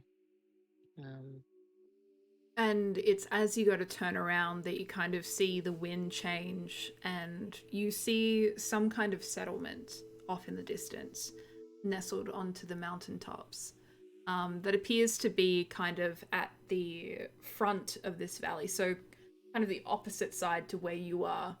And you kind of see these buildings that they're obviously seasonal, and they're kind of built using the natural terrain around them, but they have columns and quite like nicely and well made, but definitely very open and very similar, Temi, to the kind of infrastructure that you would have had back in Linares. But you see that off in the distance. You see fires coming from the sides, not in a suspicious way, but in a like living, breathing kind of settlement way. You do see that off in the plains. And that's still, yeah, like thousands of meters from your current position. But you can head back. And eventually, you will meet up again with each other. I'm going to assume probably at the foot of the, or like the mouth of the cave. With Temi and Eludere having gone quite a significant ways away. You have been waiting for quite a while for them to return, but you do eventually meet back up with each other. We'll swap over to G and Friend, who have just headed off to the guild hall. You walk inside and you're able to see that there's like a number of people throughout the place here, that are all talking and chatting amongst themselves, having a great old time. And you're able to see that it's well and truly populated with people for lunchtime. I don't remember if we went to the guild hall last time. I don't remember how it works. Is there like a roster of the group for knitting is meeting in room A2, and the people who know a lot about caves that would be really convenient to know are meeting in rooms D7. You're looking for a convention schedule, yeah? Well, like, if it's a guild hall, are there like guild halls, or is it just a hall where guilds go? Is there like a reason that there are places? So Is there a reason that there are places? You know what I mean? When you look around the guild hall, you see that there are the notice boards that have the quests posted on them, which basically the parties are responsible for picking up the quests and going, I will take this quest and I will go do this quest. And blah, blah, blah. The guild hall itself is essentially like an adventurer's guild in that it provides jobs and small little quests for people to do in exchange for money. They're just facilitating essentially adventurers being able to pick up additional work. You get the feeling that like it's not necessarily a meeting room, but you can maybe have a look around and see if you can see anyone that kind of fits the bill. Like some dude with a miner's hat on? Yeah, exactly. Or like a pickaxe on his back or something like that, you know? I am real kidding, but I like that stereotypical. idea. I would like to attempt to perceive where is somebody who looks like they could answer my questions. Can I help by looking and pointing at people? You certainly can. You can do that with the system. Oh, look, a pickaxe. Do I want to with advantage, or is Friend going to roll as well? Either. Friend? I'm just going to do it with advantage. Yeah, sorry, I thought you were just going to do it with advantage. Which is a good decision, because I got another 19, but on a different dice. The other one was a 10, so that is a 29 again. 29. It is enough Nobody to notice... may hide from me. It's enough to notice that someone at least has climbing gear, like a rope strapped to their back with a couple of like little hooks and things. I don't go climbing, so I don't know what kind of things they have. But like things that you use for climbing, you like put them on rocks and shit, and you like attach them and stuff. I don't know. Mm-hmm. I could have probably faked my way through that, but instead I'm like, nah, there's just some climbing shit. I'm about to go ask this guy all about the mechanics of his climbing shit. So get Googling, Burrows. I'm so excited. Very in-depth. I'm gonna Just make read from the gonna be like, Wikipedia "What's page. What's this? What's the thing that you're carrying? What's it for? What's it called? Who invented it? Quick Google BCF. Is it just one dude by himself? Or is he like in a group of people and he's just In the a group person of that I people. spotted? In a group of people. Okay, I am gonna go over there. All right, so yeah, you approach. You see that they're chatting amongst themselves. Appears to be like a group of like, you know, it's kind of similar to the book club, I suppose. Just a group of people that don't look like they should be together, but yet they are for some reason. Except, of course, the book club looks more in sync now that there's like fucking so many moons going on there. But you So know, many moons. you get the idea. Just specifically because I want this to be the gentleman that you approach appears to be a half-orc, because there has to be one, at least for this session. It is required by law that there be a half-orc. And rock climbers are quite What's often seen that? shirtless. Yeah, I was gonna say, what's the shirt situation? Oh, of course there's no shirt. There's like a smock though, just to like, you know, ensure that like, in case there's any sliding or anything, like protecting the front Right. of the skin, you know. Oh, It would my be God. indecent to be fully shirtless in this building, so put a Correct. smock on it. Yep. It's those like gym shirts where they're like incredibly low cut on the sides. Yeah. Yeah, it's just like just a tiny scrap of fabric. Like, I it's was a gonna shirt. say like a shirt to protect his nipples, but most of those gym shirts I've seen, they Protect don't. everything they don't. except They really his don't. nipples. She's got the Regina George like nipples. Why not? Beautiful. He's wearing a nice God. crop underneath, you know, to really get that two-tone going. Love this Oh, for us. no. I'm going to approach this man and tell him I adore his fashion sense. No, I'm going to approach and I'm going to just kind of see what they're talking about before I get there, if I can. Not like lurk creepily, like walk quite slowly to try and catch some chitter chatter first. Sure. So as you kind of like standing around them, as best you can, you kind of get a few snapshots of their conversations. You feel like they're kind of paying each other out for whatever last adventure they just went on. Essentially, you see that they're kind of like tapping each other on the back and just like, you know, just like the solid little, you're a bit shit, aren't you? And he's like, yeah, mate, am a bit. You know, that kind of deal. But the gentleman in question with the climbing gear is just kind of sitting back, kind of smiling with a drink in his hand. And he just turns to one of the other companions around and he'll just be like, bet you next time I'll beat you up there. I have this time. We're nailing it. Last time that we went, it was very successful. I feel like I have a better grasp on this time. I think I can beat you. And this other guy is just like, mate, we'll see about that. And just downs the rest of his drink. You get the feeling that they're challenging each other to some extent. Good. Hopefully they can challenge each other to be who can be the most useful to the book club. I am going to approach, and I don't like talking to men in real life, and I don't know how to talk to men in game either. It's okay, he's a fictional man, so it's fine. It doesn't matter. I don't know how to talk to them. But I'm going to be like, good morning. It's lunchtime. Is it lunchtime? It's morning still, I think. You said it was before lunch. But I'm going to be like, good morning. You seem like competent travel people. You look like you've been on lots of adventures and that maybe you know things about caves. Are you from the area? I certainly do know things about caves. Not from the area myself, but I've spent a lot of time exploring around here. What kind of things do you need to know? Do you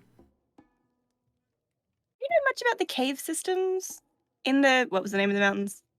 The Frostlace Mountains. Frostlace. The Frostlace Mountains? I was going to say the Eagle Mountains. Have you spent much time up there?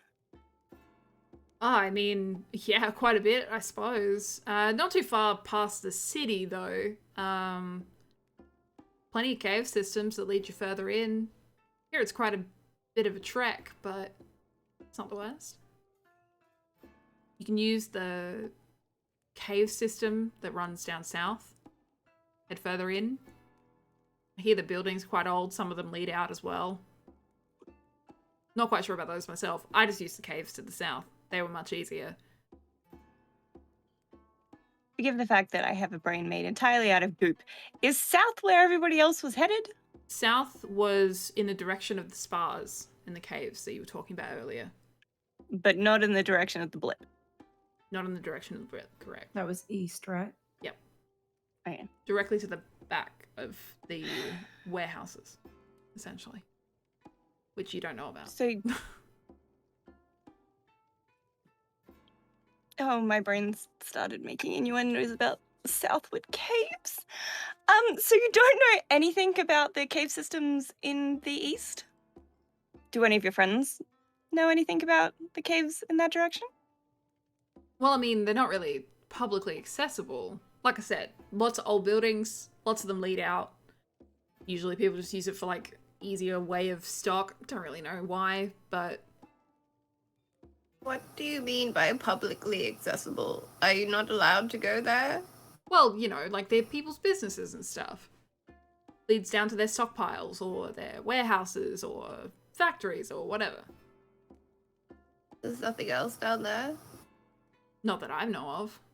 I haven't gone adventuring. Down there, at least. Okay. Okay.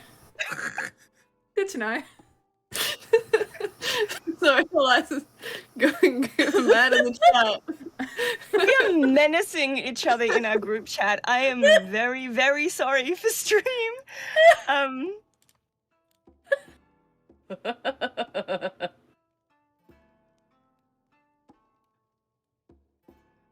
There's like Wii music going on inside my brain right now.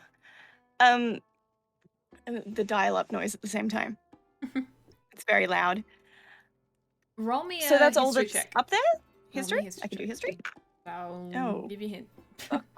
All of my 19s. That one there is a 5 plus 3. What is it with 8s, 9s? That's wonderful. You can't... Everything's not making a lot of sense right now. You're not really sure what information you should be gleaning from this specifically right now. But you were just about to ask a question, sorry. Yeah, I was just going to say, so all the caves up east are boring warehouses. There's nothing interesting as far as you know to go exploring. Well, yeah, I mean, they're just warehouses. Not something that I've been in. I mean, if you're really desperate, I suppose you could just scale the mountain, but... Usually for people who are experienced, I'm guessing you don't have a lot of experience with mountain climbing. No, but G some of us remembers the can time that fly. she fell off a very small wall mere months ago before she could fly. And she's just going to like hover off the ground a little bit and say, I don't really need to know how to climb to get the places where I need to go. Well, that's fair enough. Guess you could always try flying over it. So there's really nothing up there because I heard a rumor that there was like interesting kind of stone. What am I thinking of? Obsidian in my brain. I'm trying to think out loud while I'm trying to roleplay at the same time. Yeah. Like I'd heard something about like glittering obsidian caves, like dark as night and Very rare tiger's eyes. I mean, you'll find those south. Are you sure? I'm sure. I've been in them before. You wouldn't happen to know if there are any maps around there for those caves, just in case, because I am sure when I heard this story it was east. Well, I mean, not really. They're not something that's, you know, everyday people go in. You could probably, I mean, I can give you rough directions, but yeah, there's nothing that really goes east. The only thing you possibly find is I've heard there are caves in the warehouses and shops, but it is not something that I have ever been in.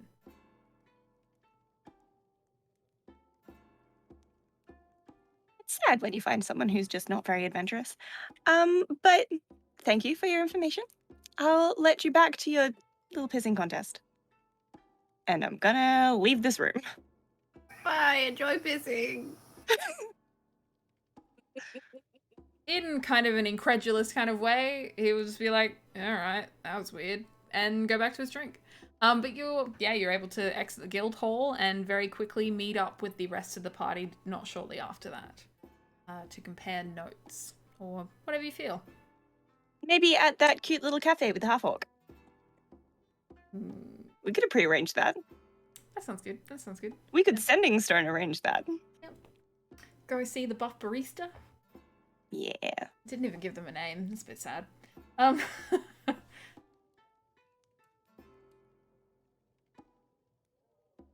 But yeah, you definitely can. And you meet up with each other fairly easily. You have methods of communication, so it isn't very difficult for you to be able to meet up fairly soon.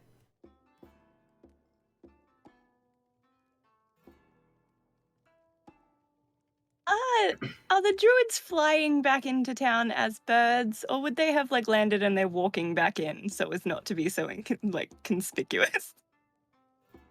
I'm envisioning like on the way, because Eludere probably noticed the guards kind of like teeing off a little bit. Eludere like just on the flat back, she's saying, she's like, okay, so I think if we time this right, if like just before you land, maybe we can do something cool. Like I can jump off and roll, and you can like wild shape back in and just like land standing up, and then we can just like keep walking like nothing happened. Absolutely, yes.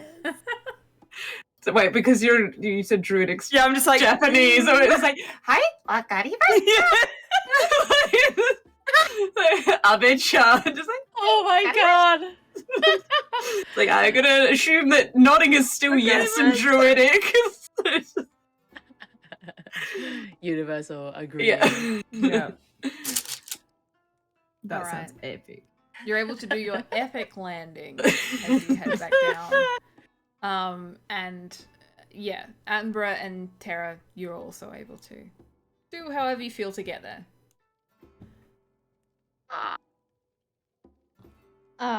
Do you need? How are we gonna land? I don't know. Oh no, you can't talk back. In this tone, how are you guys landing? How do I safely get off an eagle? I'm very heavy. Help.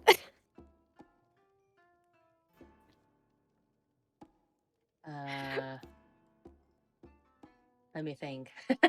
How to OHS this heavy object? I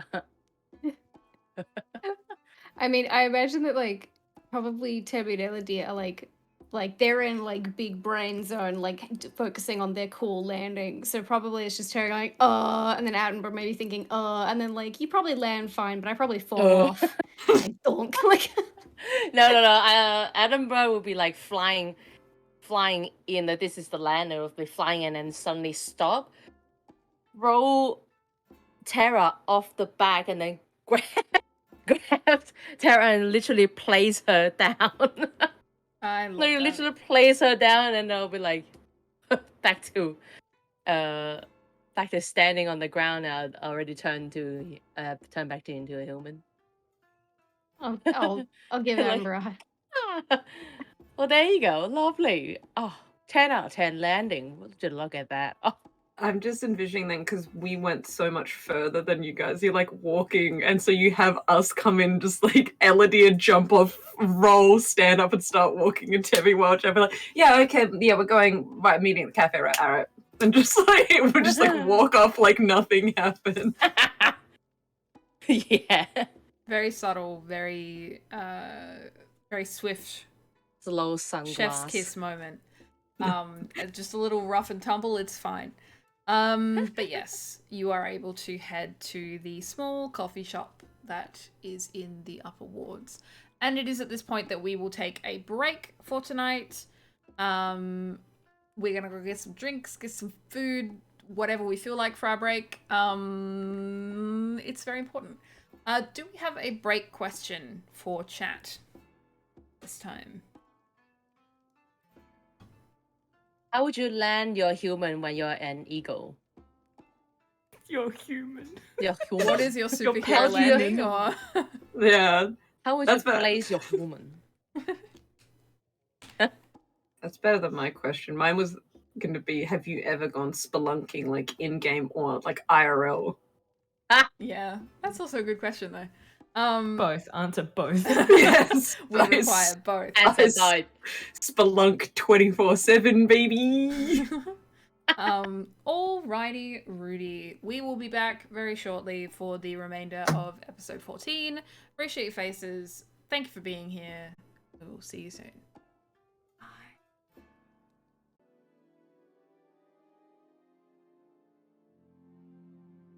Ba-blam, ba-blam. Welcome back. We're here to work out a mystery, maybe, I don't know.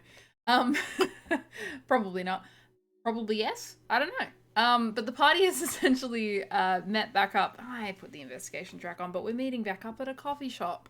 We're meeting back up at the coffee shop, specifically in the upper wards, mostly because we just wanted to see our half-orc barista again. Wonderful, wonderful human / half-orc. Who I need to draw them. That will be my goal for the next week. But yes, we meet back up in the cafe to get some barista-made coffee as the party discusses what they have found out so far from their mountainous adventures.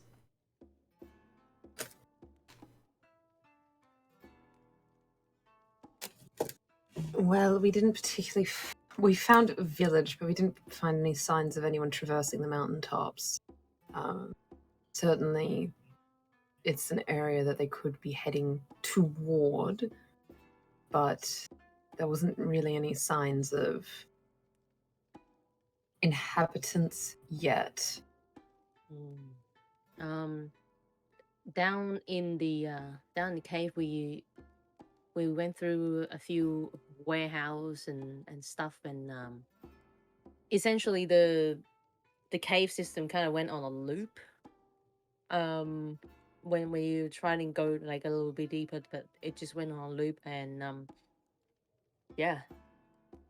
I think as Terra said, it where the blip was somewhere further in, so we don't know how to get there. Yeah, it's sort of, it's the kind of the back of the city built into the mountain. It looks like unused warehouses and things like that. And as far as I could sense, it was sort of still further into the mountain. So I'm guessing, I mean, it could be similar to what we encountered here last time, where there might be more ruins underneath or further into the mountain that connect up somehow. I mean, if there's one set of ruins sort of like that in Cornwall, it was like under a smithy, it's probably safe to assume that there's more. Yeah, apparently there's a whole load of warehouses with caves behind them. I talked to a very useless man. Said he was an adventurer. Doesn't really adventure.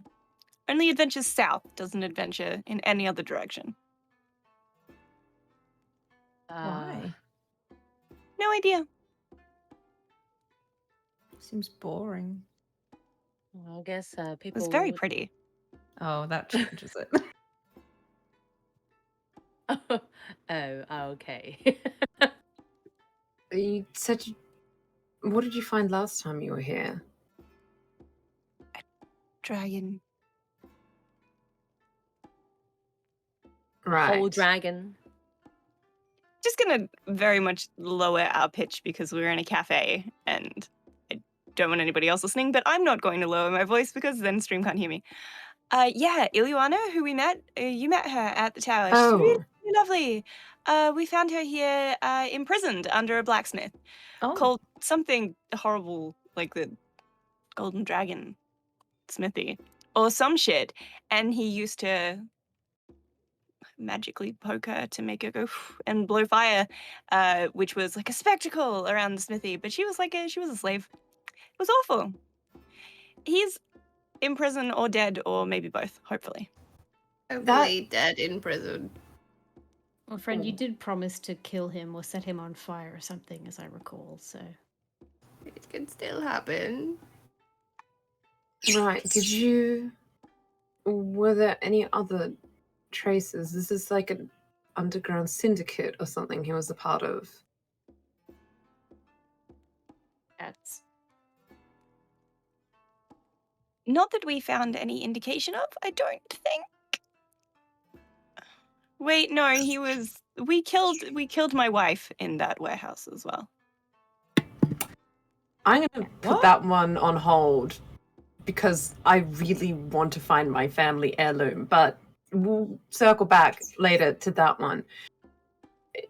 Someone that holds a dragon as a slave surely would have had some other connections. If it was easy enough for you to apprehend him and free her, then I would assume there was outside help to him to attain a dragon to enslave. I mean, we don't know. She said she was tricked, I think, into getting into that position in the first place. So I can't say for certain whether the cats were involved then, but they definitely were involved by the time we found her. It was a trap to lure us there. Right. And we just happened to find her there, I guess. So it was a trap to lure us there with G's wife. Iluana was there. It was a whole thing. We freed Iluana. Is she an ex-wife now that she's dead? Or is she still a I'm wife? wondering because- that. Yeah. She would technically be, I think, my late wife. Oh, okay. I don't think she's an ex. That makes sense, I guess. Does that mean that you're always married? No, there's Can you typically divorce a dead person? it's death until do us dead was part. part, so typically it means that you're under no obligation any longer. Oh, that's good.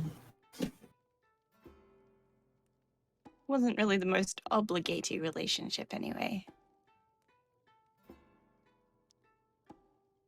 Well, I would say that these warehouses, if you've had experience of illicit things being traded through there, or at least just held there, it wouldn't be a bad place to start.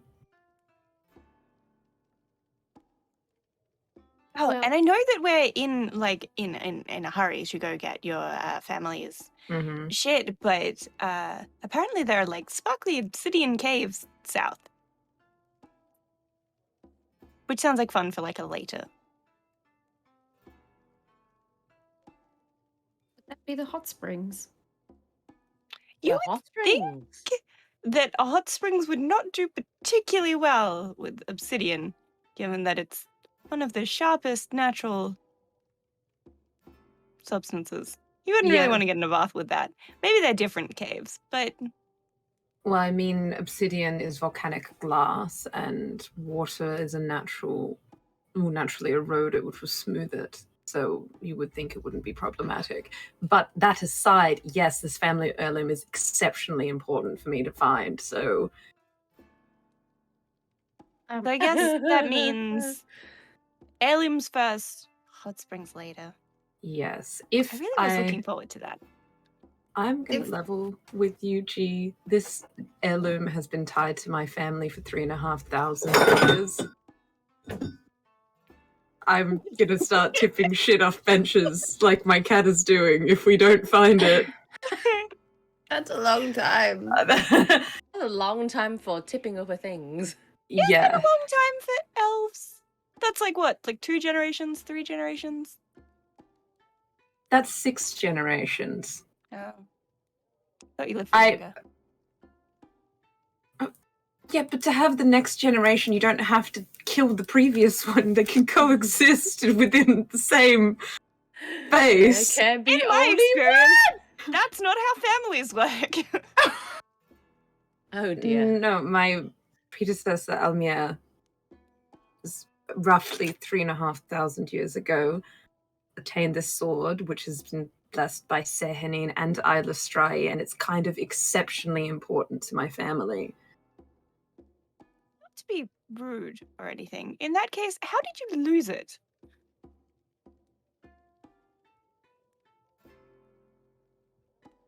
There was a lot of death involved. Deadlifting. That you described earlier. Deadlifting. Elodie with the cup going like this. Yes, to make it very concise for you, while I was away from home, my family was framed, my father was executed, and our family home was ransacked. Why? Well, because they were framed. What were they framed for? Why would someone do that?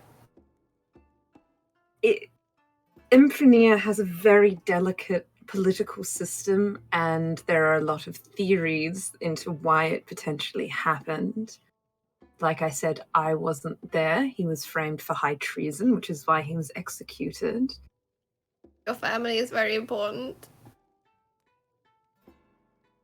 Yes, I haven't gone into details because it's not really relevant this far south, but my family is one of the 2 archdukedoms of Imprenia. Oh, interesting. I don't know what that means, but I will find a book about it. It means that on a surface level, the second seat of power next to the royalty of the realm. So, if your parents are dead, doesn't that mean that you are doing that? You're in charge?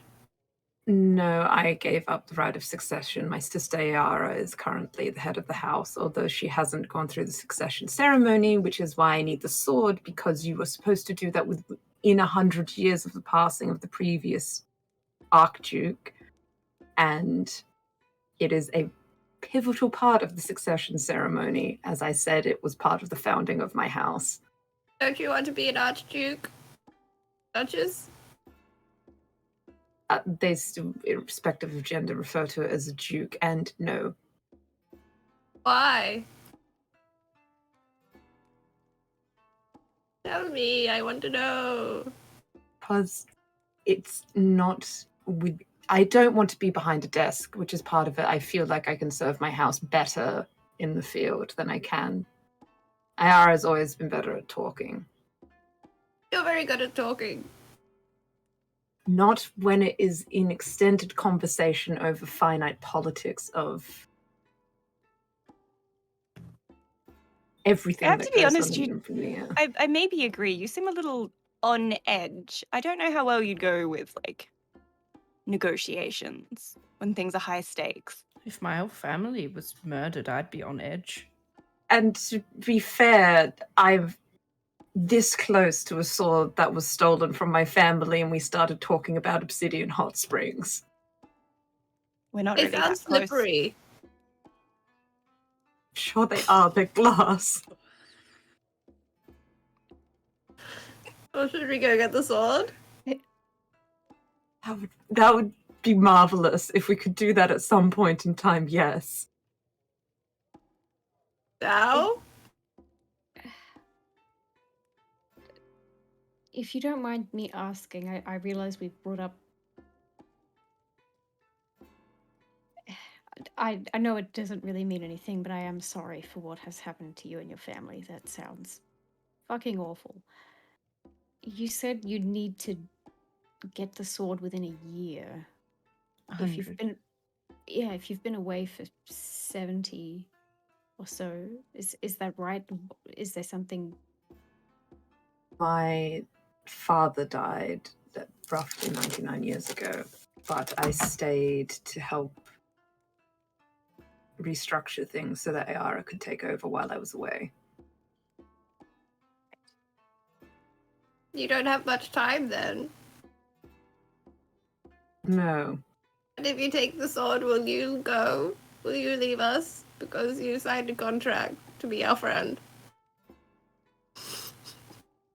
I will need to return the sword to my home, but that doesn't mean that I will Then not. you'll come back?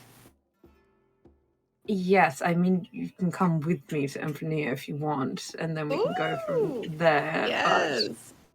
We are should do trying to stop the destruction of the world, also. Oh, it will be fine. We can go look at the dragon place first.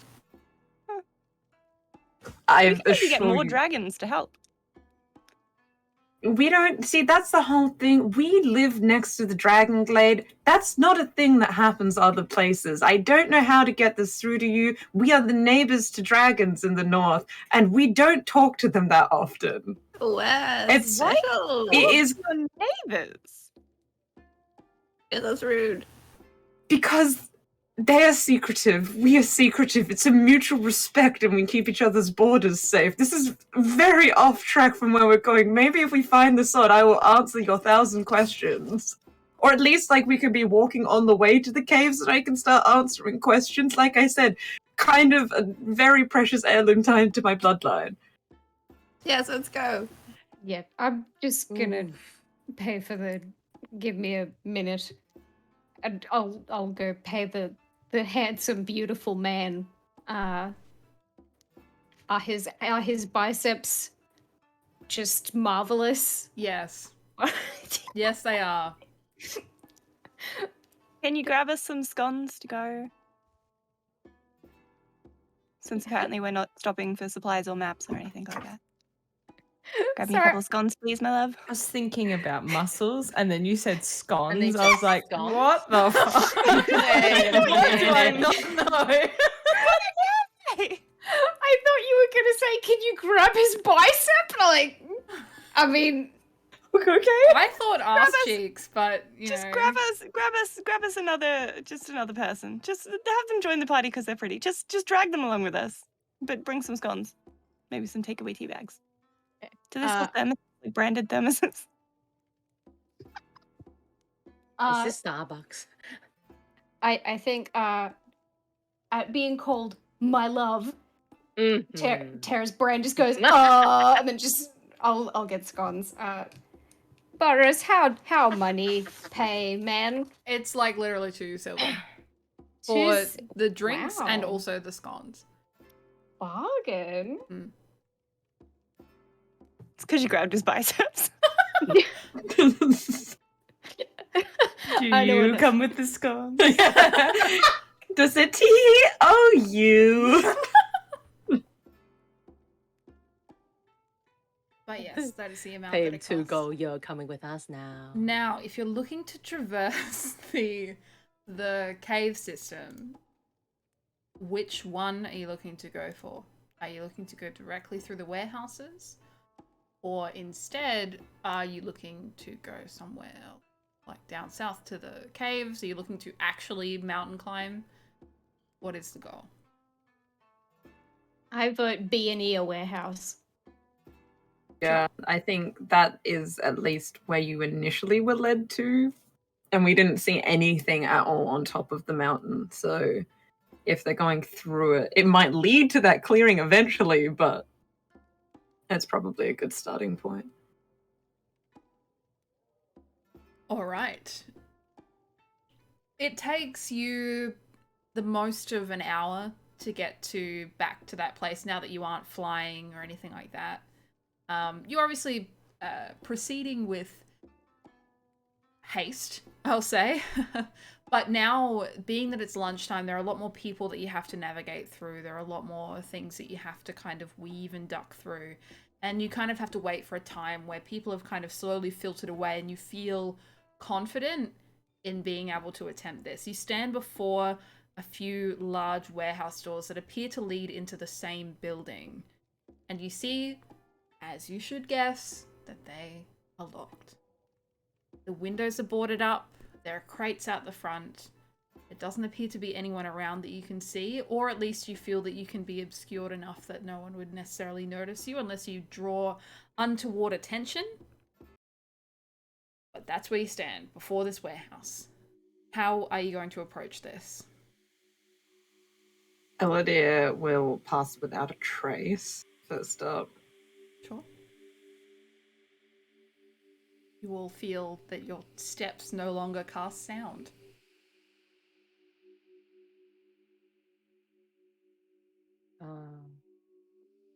Gee, do you have something that could get us in? Like gesturing to the locked door. We just picked a warehouse and that's the one we're going with. I can open the door. I can open all the doors. I would say that, like, with the position that you were at, you kind of picked the one that was, like, as far ahead of where you, like, noticed the object as possible. Like, you get the feeling that you've lined it up correctly and that you feel that this is the most appropriate one. With all of the investigation that you did earlier.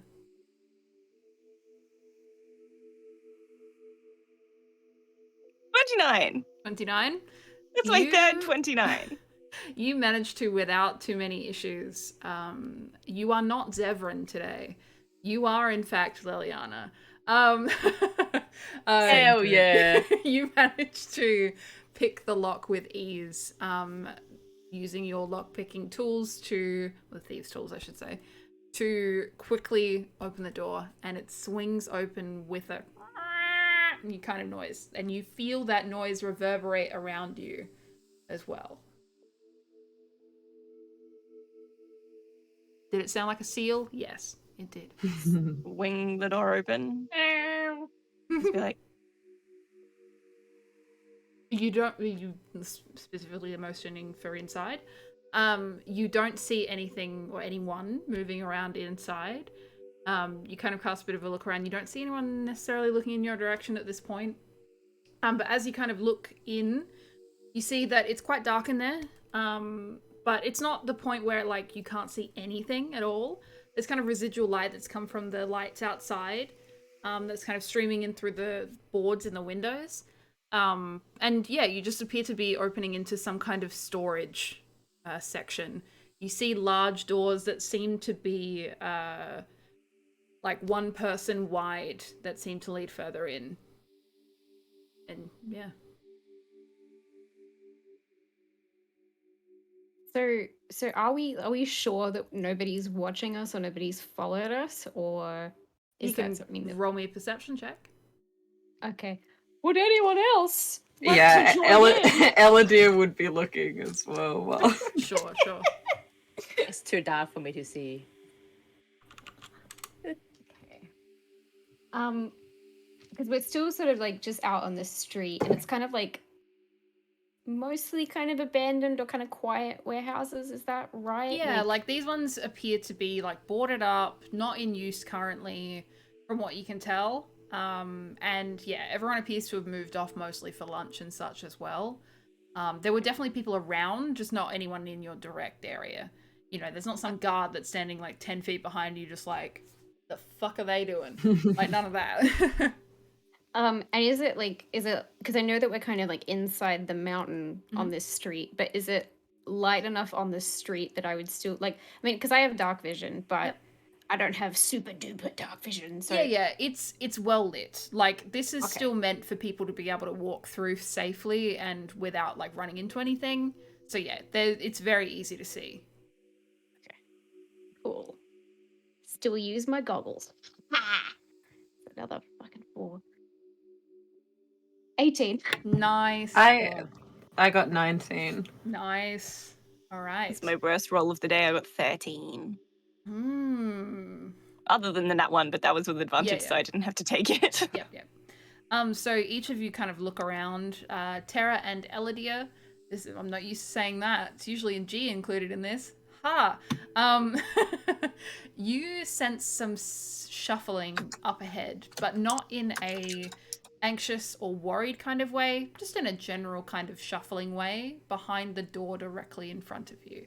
But you do not spot anyone on the streets that appears to have taken notice of you.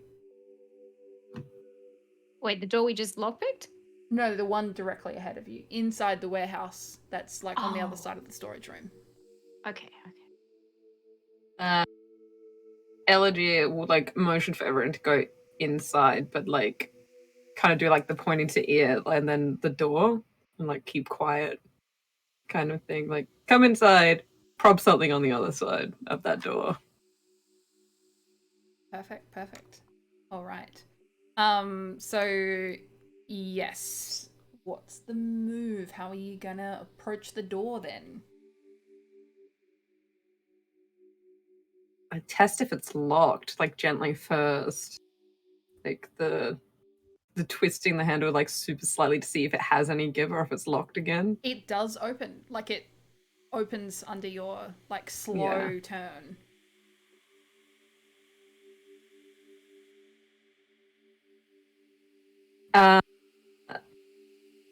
Yeah, Eludere will kind of wait till everyone's in and like we've shut the door. She'll probably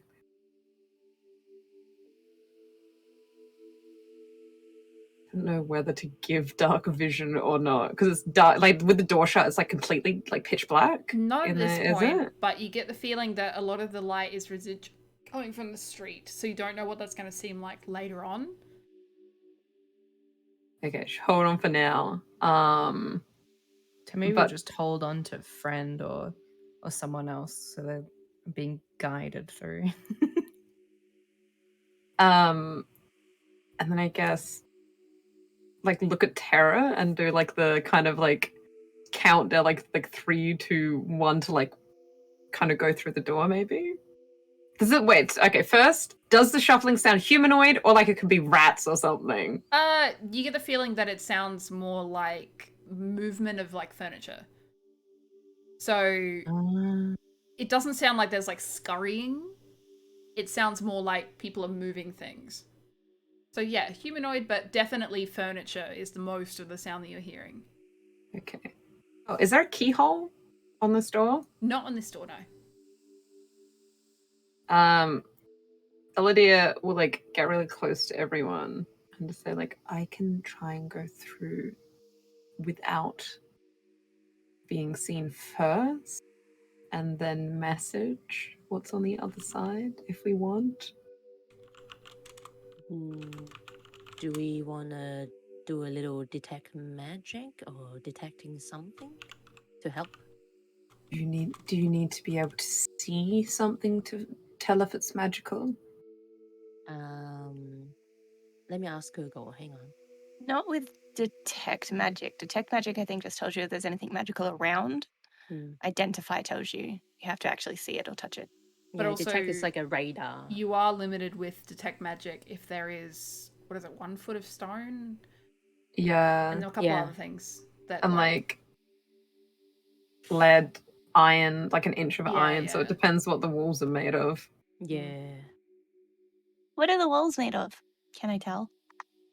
You Are can we innately in tell the cave that it's area yet? mostly built out of the mountain. Like there's been a lot of thought that's been put into this, and most of it has actually been carved directly out of the mountain. This warehouse in particular, because I'm sort of, I guess, to try and determine like whether we are stumbling into like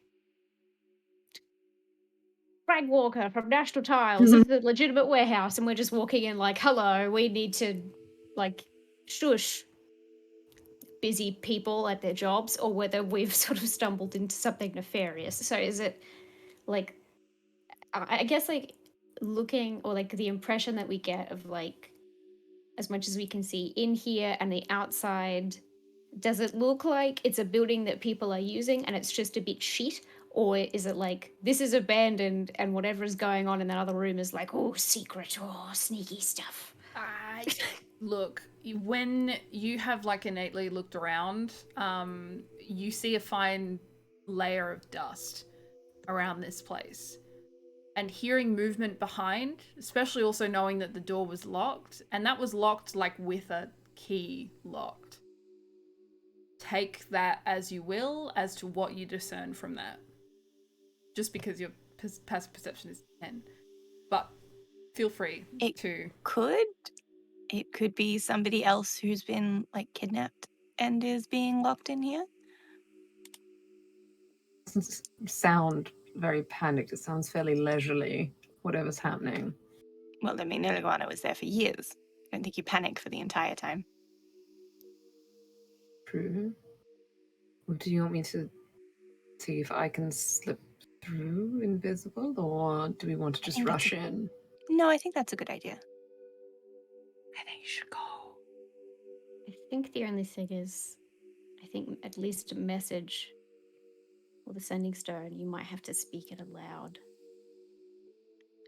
If you want to use that, or not just like kind of like duck your head in, kind of be sneaky cool, seems legit, and then come back, you know? If you are gone for more than, like, I don't know, 30 seconds, would you need more than 30 seconds? I'll send you a sending and you can respond. And if you don't respond, we will burst in and kill everything. That sounds good. And Eludere will cloak of shadows and go invisible. And then she's going to try and like just open the door like enough that there's a gap that she can see through into the other side of the room. Yeah, so as you do that, you look to look inside. You see that the room is kind of dark, but there's a light coming up from ahead, but you do see that there are steps that head downwards directly in front of you. You're kind of in like the stair passage, like the door is at the top, you go downstairs and it's covered by a wall. And then at the bottom, there's like an open arch that leads into another room. She's going to like close the door and look back to Jean and just be like, maybe give me 2 minutes. It's a flight of stairs. Okay. I don't know why she looks back. She's invisible, but she knows she looks back, so that's the important thing. And then Eludere will use Shadow Step, so she doesn't have to open the door to like onto the other side and like close it behind her. All right. And then stealth down the stairs. Yeah, so you manage to do that without too much incident, because as you look into the room, it appears that there are 3 people inside. They appear to be wearing some kind of uniform. They appear to be wearing blacks and red. And they appear to be moving furniture on the other side of the room, like kind of big crates and a few tables and chairs and things. This room appears to be an extension of the same storage room, but they appear to be setting something up on the other side. And you see further ahead a large stone door this time on the other side. This is like quite an expansive room too. Like it would be the equivalent of walking into like a decent like shed or something along those lines of quite extensive length. Is it similar or the same as what the people in the bar were wearing? No, it is not the same as what the people in the bar are wearing. Like not exactly the same. But it does appear to be where do I put this? Roll me a perception check, actually. I will see.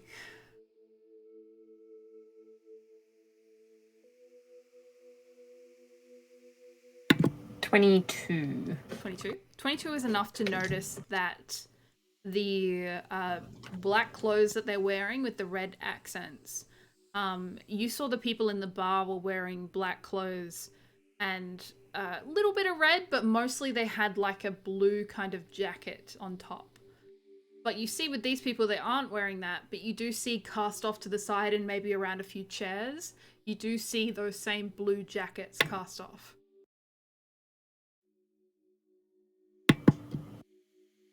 They were up to something nefarious in the bar. Yeah, Eludere will go through. So what's the layout? They're setting up chairs. So setting up like for a meeting or something? Is it like chairs that are facing center, like all facing like the same way? It seems like a casual like lunch. Like it looks like they're setting up to just sit down and have a meal together. Okay, just the 3 of them, or like just a few more people, not like for a big group? No, like the furniture doesn't look that good. Like it's not great furniture or anything. It looks like it's like the equivalent of being in like the break room at a workplace. They're just setting up the chairs and tables to be able to sit together, basically. Elodie, is there like another door or anything in the room, like other exits going out, like once she's down in that space? So there is the large stone door directly ahead. And then as you kind of get a bit of a look around, like kind of look around the room a little, You see that there are smaller doors on the left and the right-hand side that are currently closed.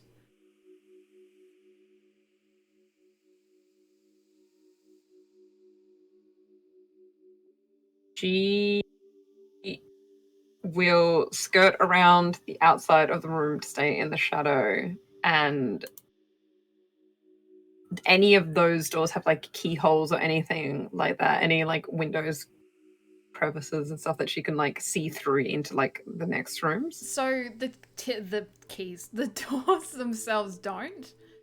You get the feeling that these doors are meant to kind of be a thoroughfare, kind of similar to the door that you came in on. It's not really meant to be locked. The locked doors are either further in or in a different place. So the one to the left and the one to the right both don't have locks on the doors. Heading towards the stone door will get you a bit closer to the people setting up for lunch.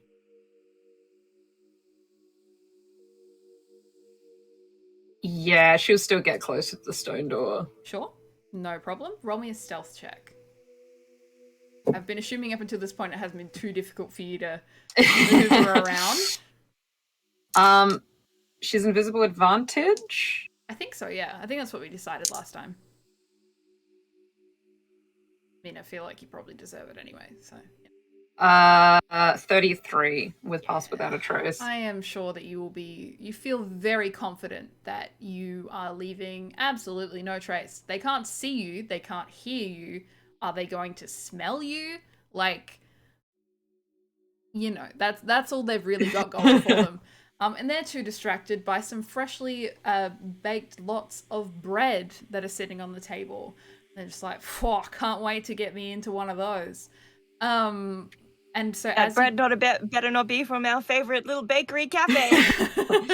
No scones from them. But you get a bit closer to the stone door and you're able to get close enough that you're able to have a look. They're off just to the right of that. So not too far from you. And you kind of observe the stone door and you see that it has quite a significant locking mechanism on the front there. You get the feeling that you would need to pick it or break it in some way in order to get through. Can she see through the keyhole/locking mechanism just to get any kind of indication? It's difficult, but roll me a perception check. That'd be a natural 20, so that's 27. Nice. I would feel at least that what you see, like, it's small. The locking mechanism is small. That's the first thing that you notice about it. And as you kind of get down to look, the best that you can really see from the other side is that you can see light coming from it. And what you believe looks like a tunnel of some kind. Like, you can see the walls on either side as you're looking down this passageway. And there's a bright light coming from the other end. But that's as much as you can see in that tiny little space. And is there any ambient conversation? Like, are these guys just like, oh yeah, what a day of trafficking stolen magical artifacts. Oh boy, can't wait to have this bread roll. It appears that these... Oh, roll me an insight check. Can't give you too much for free. That's a little 22. 22. They're kind of having very idle chatter, like just kind of talking about stuff and whatever. In a sense of like, you are listening to people who would be like the footmen. They're like the muscle. That's really the extent of it. They're literally just like hanging out for their food. They really just want to break. Insight check, understanding that they're like the muscle or grunts. Can she garner what kind of a hit one of these grunts would be able to take? Fucking nothing. Okay. You have the feeling that a successful hit of any description, provided it's not G-punching them, would possibly take them out. G-punching them with raw You will rules. remember this! She's not even there! Eludere will just wait then until she, I know because it's sending, so she doesn't want to wait. She's going to slink back up the stairs and just like back in with everyone. And she's like, they explain everything kind of she saw, and the different like thoroughfares. So, I mean, I could probably just knock these three guys out pretty succinctly. The only danger that opens up to is then we don't know through the doors how many people there are. I didn't specifically hear like a lot of movement outside of those three, but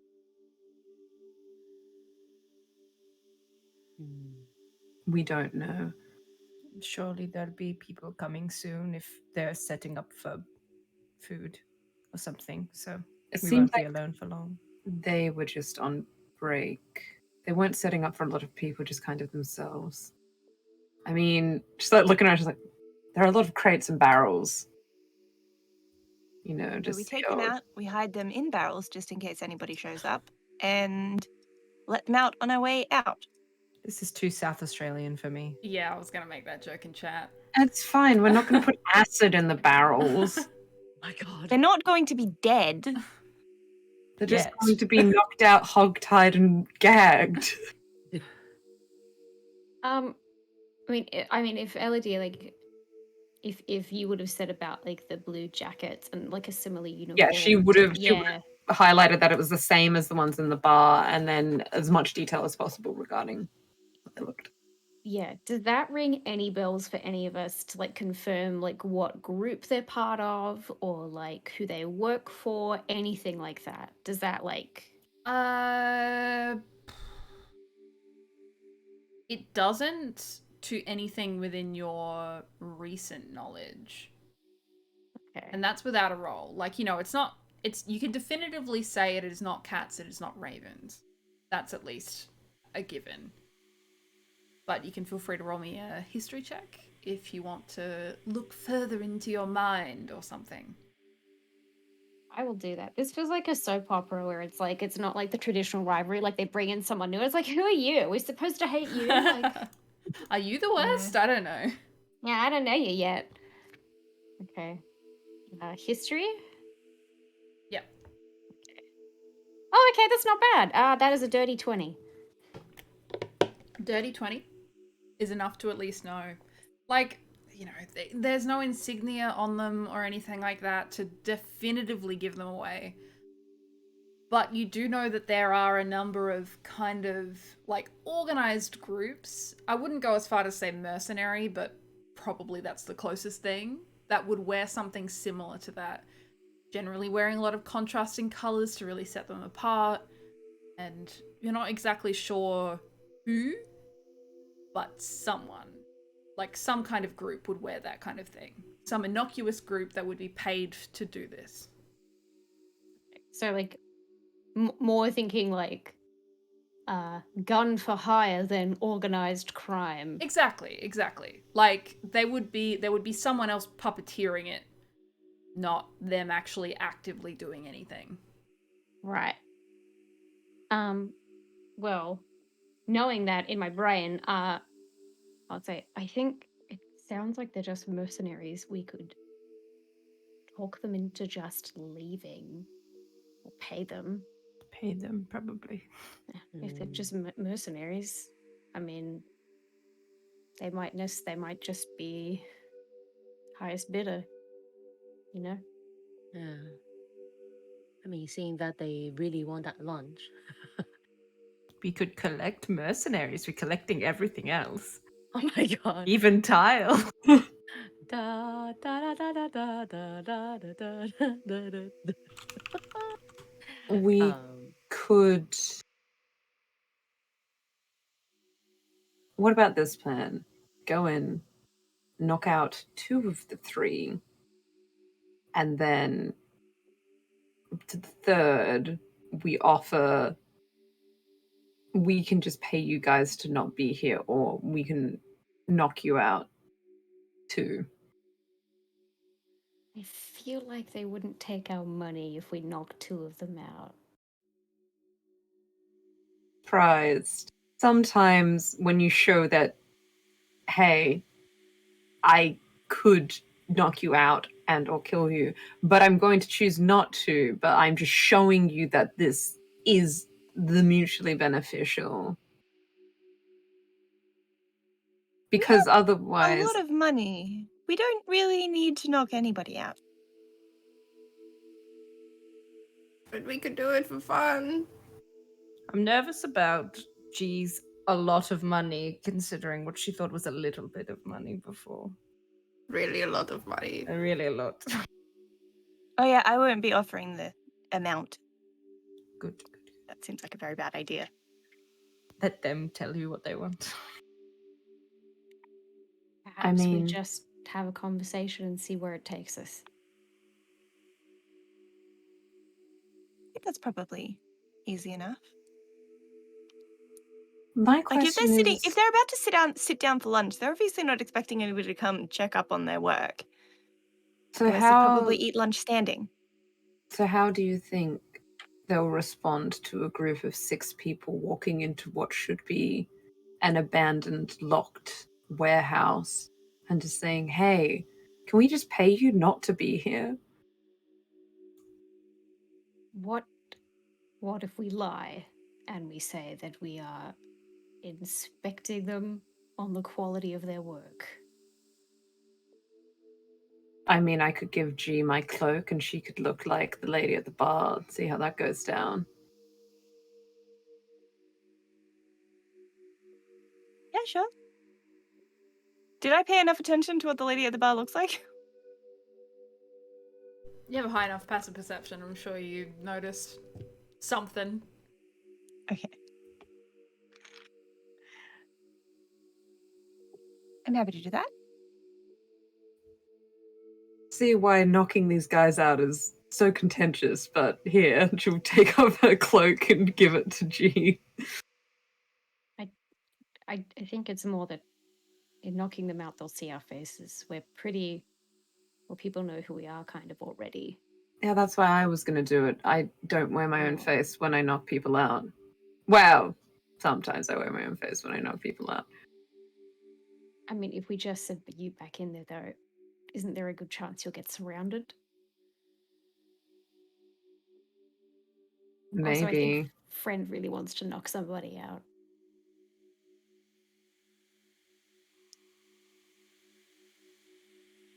I wouldn't suggest it if I didn't think I was up to it, but I am diplomatic, which is why I proposed it to the group, rather than just knocking them out and saying it's fine to come down now. I'm personally not knocking someone out. I just think it would be fun to see.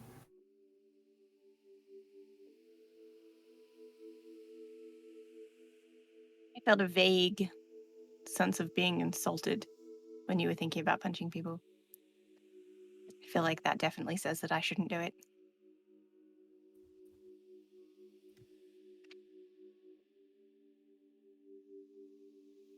I'm going to put on the cloak, unless anybody says any objections, and I'm going to turn into Bar Lady. Well, I We think maybe... never got her name, though, is the only problem. Ah, yes, it's me, Bar Lady.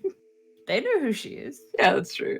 I'm going to wander in, I'm going to say hi, and if they look at me funny, I'm going to say, do you know who I am?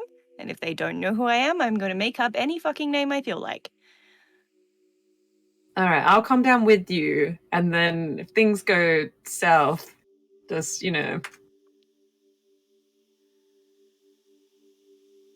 Okay. So G and Elodie head down the stairs? Is that right? Is that what I'm getting from this? Mhm. But G's heading down there specifically disguised as the lady from the bar. Lady from the bar. Okay. Pass Without a Trace is still on, so G would not be making footsteps, but if G wants to make footsteps, Eludere can make her exempt from Pass Without a Trace. No, I love the idea of just popping up in the room and being like, you're supposed to be sitting down to have lunch like this? That that is part of the essentially entirely what happens. You are able to approach them without them really hearing you or sensing you at all. as you walk up behind them. They've now at this point set up and successfully managing to eat the bread that they've acquired with a few additional condiments and such. I feel Chips is judging me, even though I know that it's just a freeze frame at the moment. I can't help myself every time I look at them. But I know that you're here, but like not having the camera move is just so disconcerting. It's the freeze frame for me. Oh god. So yes, you're able to approach them as they are sitting down to eat. Most of them have like their feet on the table. They're just like sitting around, chatting, talking, that kind of thing. And you approach behind them. And I'm just going to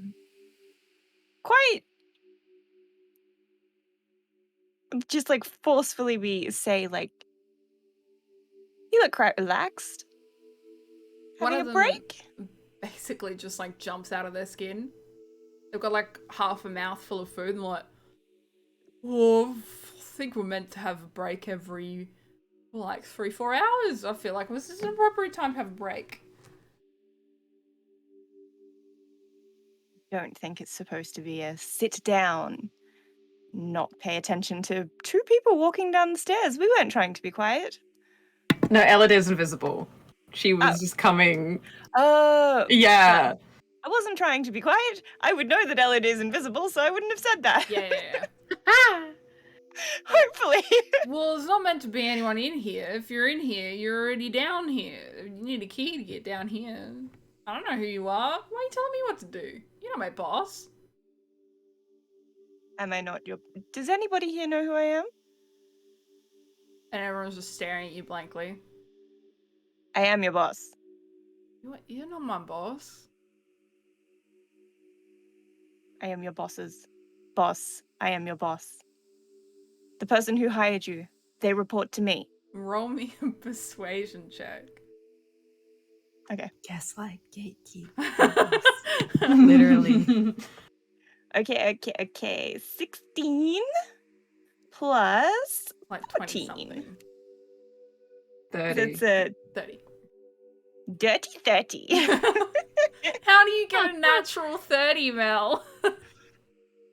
I just like that it still rhymes. It looks at you as like, oh, really? Oh. Yes, really. Why'd you come down here?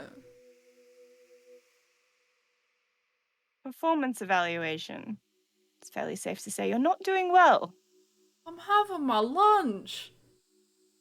I'm not having my lunch. Generally, you stagger your lunch breaks so there's not everybody sitting around a table and nobody doing any work. One of the others will pipe up and they're like, well, I think it's actually more effective when we all work together. That way we rest together too. Spend less time on breaks, that kind of thing. In your version of this, there would be multiple breaks during the day where nobody is doing any work. Well, no, we have one lunch break. So you're having a break every 4 to 6 hours. Yeah, how long do you think we work for? I assumed you had some kind of work ethic, and it would be something like 10 or so hours a day. 10 or so? We need to call the union. No. I don't know what society you're living in, but it ain't capitalist here. No, I don't know. I'm losing my mind. It's just like, oh, I don't know. Just very non-committal answers. They're still like got half the sandwich in their mouths at the moment. Like, these guys aren't really worth much.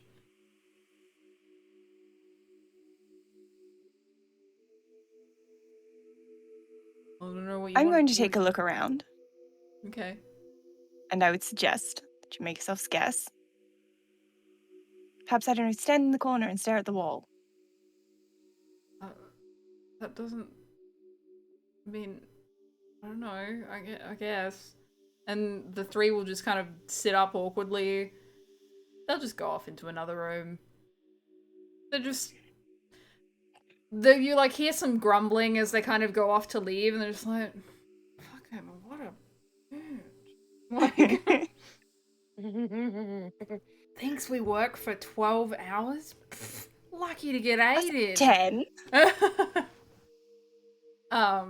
Not if they're having 2 breaks. They work for 10. Oh, that's true. But yeah, they They're eventually getting just... hour-long breaks? Good lord. But yeah, they kind of wander off. Yeah, you...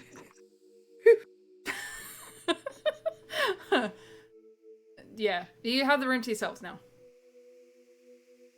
What room did they go into? Is it a room with a door?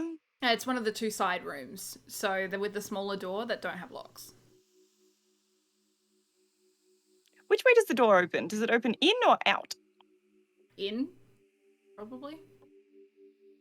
Yeah. Actually, no. Yes, it would open in because you need to get Would things open in. in. Yeah.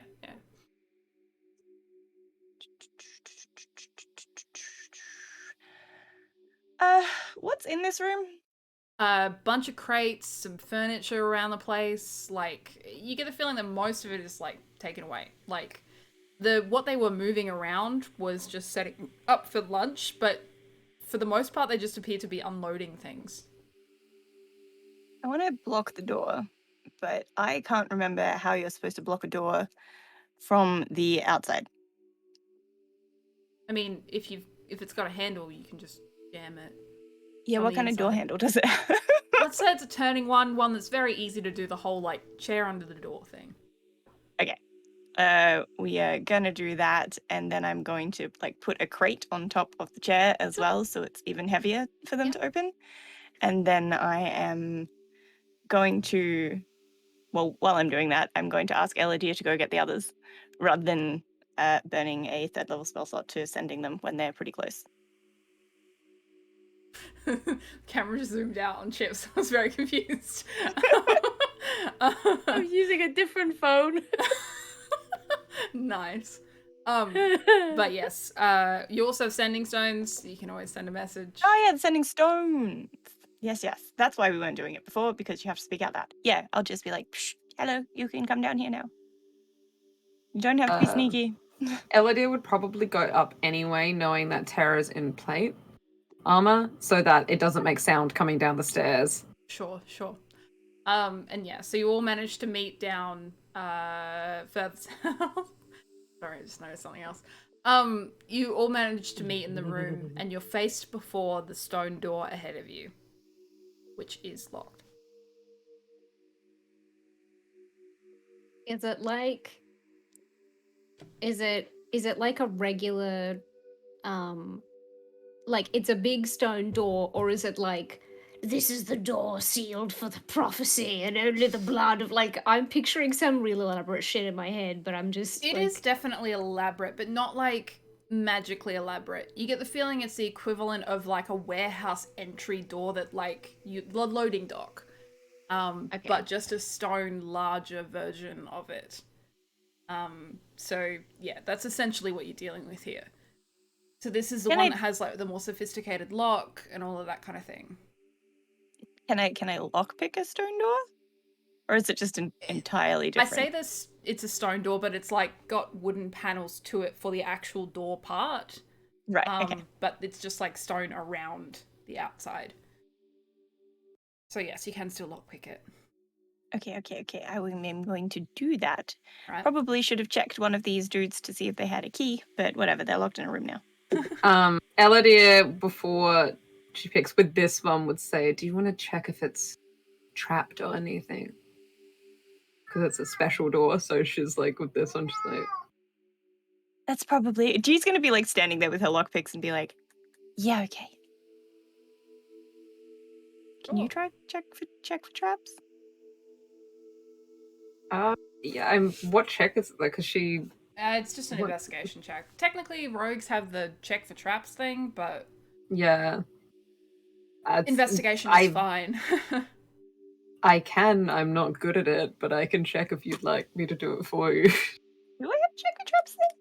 I think that's a rogue thing, isn't it? Yeah. I don't think it's is it a skill? I'm not seeing it on my list of things. I would have to look it up. I thought that rogue's just like it's with proficiency, like because it's an investigation still, but it's like with proficiency if you're a rogue. I thought it was something like that. Oh wait.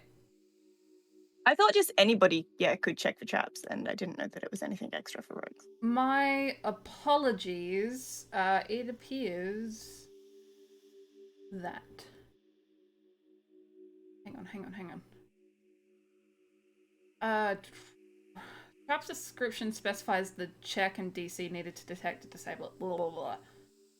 Whatever. You make an investigation check to see if you can find anything, and then see whether we can do anything. We will look into the other stuff later, because it's not super important right now. Well, But I didn't see it when I did the quick check, so maybe I'm just making things up. if it's just an investigation, then I can do that. I might as well take the 13 that I rolled for lockpicking and add my 7 for investigation on that. Sure. I don't know what that number is, but it's pretty high. Is it trapped? It does not appear to be trapped. Just a I regular love that warehouse wording. door. Okay. So let's try that again. This dice really likes me when it doesn't hate me. So my lockpicking, which probably would have been better on a thieves tool, on a trap checking one. That's an 18 plus my thieves tools, which is a 12. So that's another 30. All right, perfect. You managed to open the door without too much issue at all. Again, very proficient with your lockpicking tools. You managed to click, click, open. And the door swings open, this time with much less noise. But as you do open it as well, you do hear the sounds of rustling wind that kind of whooshes up against the door, and you feel it press into your face. What you look into now is an icy stone passage before you that extends out and a light in the distance. That light seems to be reminiscent of the sky. That is the exit on the other end. It's just the sky? Well, like you're looking out. It's like when you're looking through a tunnel, it's so bright at the end of the tunnel because it's extending into the outside. You can't see much further than that. Like this is quite a long tunnel. Passageway. Yeah. So you're just seeing kind of the like brightness of outside from there. Okay. I have the guys that went into that extra room on the side made any noises like they've tried to get out and they've realized the door is stuck, or have they just been in there ignoring me? Not currently. They seem to have followed your instructions with a dirty 30. They just kind of walked into They really the other are room in that and went, room just staring at the wall. or eating their dinner, or lunch, I should say. So, either one. I'm gonna tell the party, with the exception of, I don't know, who's pretty strong but not Terra, who is loud. Sorry. I'm also loud because I got the dragon scale mail.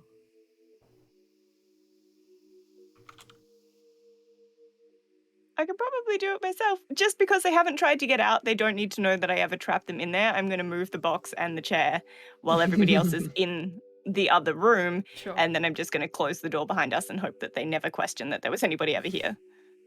As you are kind of like closing the door behind you to actually leave out of here, you kind of finally hear the door open up from the other side, and you just hear some like general mumblings from inside. You feel like you just missed them, and they didn't attempt to try and pick the door or anything. They just look like they're going about their day without a care in the world. But you do exit into this tunnel, and as you're kind of like heading up through it. Oh, wait. I'm also going to leave like 3 gold pieces, because there are 3 of them on the table with a note that's not written in my handwriting. I'm going to write it with my other hand. Which is just be like, it's going to say something like, "You saw nothing." You saw nothing as you were disguised as their boss? Mm-hmm. Okay, sure. Or just, I was never here, actually. That makes more sense. All right. As you're like a couple of meters up into the tunnel, you hear, "Oh, sick," coming from inside the room. But yeah, otherwise you can continue up and continue approaching. heading up this tunnel, just wandering along. There's not really anywhere else to go. You're feeling the wind against you and you feel it cold and sharp against you. You're essentially going to be emerging into essentially like a soft layer of snow outside. Can I ask a dumb question before we go out the door? I'm Sure. sorry. I'm sorry to interrupt your word pictures. When we were in the room, Mhm. because you said like like it's like a big loading dock door or whatever. Did it look like it was actually like, because there was sort of a fine layer of dust kind of in that first area, but kind of further in, was there still that layer of dust? Is it like it's actually kind of being used as a warehouse potentially illegally, or is it like they're not actually using it as a warehouse? They're just kind of they're just guarding the door. Like they're not actually using the space itself for anything. It just because it leads to somewhere else. Does that make sense? That's a very good question. Roll me an investigation check. Okay. I thought I Okay. was doing a favor, but No, it maybe is, not. but it's like, man, the next character I make, right? I hope we get to do a second campaign, but the next character I make, we're fixing this shit. I've had enough of this. 12. 12 Which is not is bad enough for to me. know that this room was definitely more used than the one previous. Okay. And that's as much as you can discern from that. Oh, that's cool. I'll take it. It's not a nat one. That is very true. It's also like a decent roll. Like, you know, you still know stuff. You just don't not know stuff. Confusing. But you continue on through this passageway, and yeah, you're getting a little bit closer to what appears to be like the snowy exterior, and eventually you burst outside into the direct sunlight of the mountaintops around you, and you emerge onto that same valley of snow that Temi and Eludere had seen from before. Yeah, Eludere's probably not feeling too great being in like literally direct sunlight right now. But mostly everyone else is okay. It is fucking cold. It is windy and off way further in the distance than like almost seems possible. It's like trying to climb a mountain even though the ground is mostly, for the most part, fairly flat, but just kind of a little hilly. You see the billowing smoke and the remnants of this settlement off in the distance. That seems to be the only kind of landmark from around here.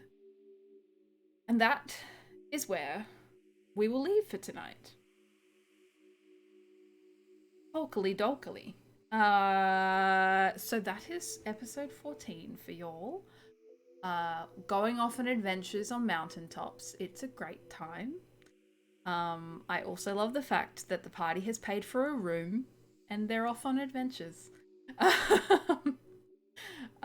So that's fine. That's absolutely fine. Hopefully they I'm didn't take just the keys from grateful them. I forgot to be like, hey, can we get some like really good rooms? True. Uh, True. But yes. So that is us for tonight. Very excited about the next leg of our adventure, heading further and further away from the city in chase of something very important. I've been BurrowsRed. I'm the Dungeon Master for tonight. I just wanted to say quickly before we get into our offshoots, if you had a favorite part of the session, feel free to tell us about it in Discord. You can also sound off in chat, but like Discord's the place to be. It's where it's at. It's where we got the memes. It's where we got the goodies. Check out some of the characters' PFPs. They're quite amusing. But yeah, we can sit, have a chat, talk about your characters, talk about ours, have a great time. But yes, I have some wonderful players with me tonight. First off, we have Terra, played by Friendoboi. Hello. I only have one brain cell left. I am Brendo, who plays Terra, the half-elf paladin of vengeance. I Brendo, don't do a lot of stuff on the internet. I just sit and wait for Tuesdays. But there's a world anvil, and I sure can add stuff to it. Can being the key word there. Thanks for hanging out. And peace out, doggies. Mel. Hi, I am Livson. I play G. I had a lot of fun. It was a little chaotic. I am very, very, very, very sorry to Alishiera for like needling Eludere, but I was like, no, she hasn't answered any questions about anything. She's told us nothing, and she's constantly surprised and annoyed when she finds out things that we haven't told her. I am feeling indignant at this coffee shop. So it was fun. I love us very much. Despite what I just said in the group chat. That's all. You can find me on the internet doing stuff and things. And I am CarubiChips. Play Attenborough, the Circle of the Moon Druid. I was like, Moon of the Circle? Circle of the Moon? Which one is it? Dun, dun, dun, dun. I do the music stuff, as you probably can see in the chat spam. But yeah, I have discovered this real off topic, but I got the Oculus Quest and I discovered there's a live DJ thing going on in there, so I'm gonna check it out later. That's it for me. Now we have Le CatRoulette. Hello, and also goodbye. I'm Jimmy your cat. I play Friend, Abomination Warlock. I wish we could post memes in Twitch chat because honestly, it's so much of the experience, and we just can't share it with you. But Everyone also, just I has don't to know, maybe it's a good simultaneously thing. have Discord open at the same time. You get an Yeah. unfiltered live react from the cast. Yeah, we should stream just our like cameras and our conversations. Have like the feed Behind going. the Oh scenes. god. Yeah. The exclusive conversation of the book club. What does that say? Love Switten? What is currently going on in chat? I don't know. I was trying to say love wins. Oh. Switten. And I started spelling out shit. Oh no. I did warn at the start of this session that it's hot and we were going to lose our minds. So that's what we got. That's what we do. We got there. I have nothing else to add. Here's Pastel. Just quickly, if anybody is wondering why we're all brain melty, it is 11 p.m. and it's still 25 degrees. I think we got up to almost 35 today. So we are all melty candle brained. And that's Celsius for anyone that uses Fahrenheit. And when it's Oh, yeah. not freezing, it's very hot. It's really hot, not really cold. I am PastelSparkles, and I play Temi, the Furbolg, Circle of the Moon Druid, and oh my god, what a time tonight was. I do the streamy thing at twitch.tv/PastelSparkles. I do the TikTok thing at PastelSparkles_. And mostly vibe in places. And yeah.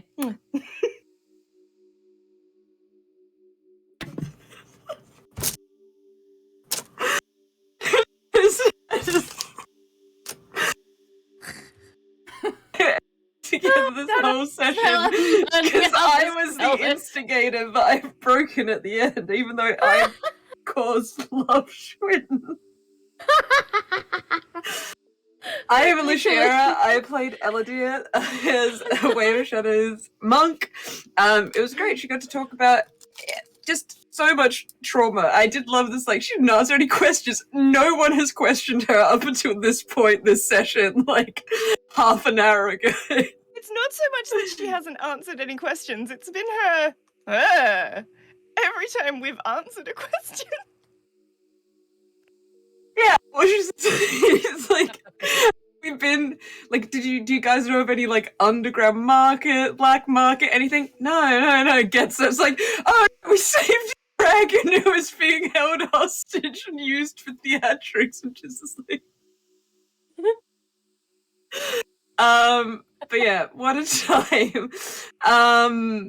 I stream. I've also opened Etsy, which is very fun, and I'm doing a lot of D&D thematic stuff. I do jewelry. I will link if there's a spot in Discord that we as cast members can link. Oh god, with a gun! Oh, the link! But yeah, I'm having a lot of fun.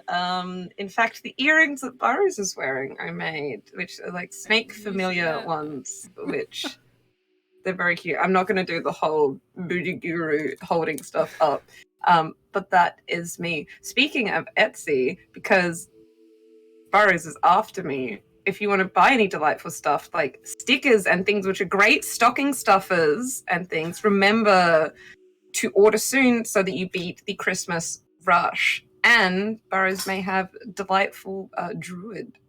Has that closed? No, Is it last day? That's just this month? Is the druid? Yes, so to explain that, I run a Patreon that does monthly D&D and fantasy stickers. This last month we did druids. Literally today is the last day. You've got like 2 hours left and you can get druid stickers. And so they're really cute. You can see it on my Twitter. But next month we're doing Celestial Feywild and it's looking really cute. So get your eyes peeled. I'll also have some cool downloads and stuff for you too. And some cool little homebrew shit. So keep your eyes out because it's gonna be fucking sick. See, that's the way to get me to talk about myself. Anyway. Today has been episode 14. We love it here. We are here every Tuesday of every week. Always. Never end. Ever. I'm a little bit cooked. Everyone is a little bit cooked. As in quite literally, because it is so hot. But we will be back next Tuesday for the continuation of the book club. Again, I want to reaffirm, if you want to chat about book club or your own characters, come into Discord and we will continue the conversation there. I'm dying. Let's go say hello to someone else. We're going to go say hello to someone who is doing their 91st episode today. Because, like, you know, it doesn't matter that we haven't been there for a lot of the journey, but it's always fun to go catch up and see what other people are doing. It's a wonderful, wonderful time. So let's go say a howdy hoodly to them. Say an appreciation for those players who are here. These ones, the ones just over here. And we will see you next Tuesday. Bye-bye, friends.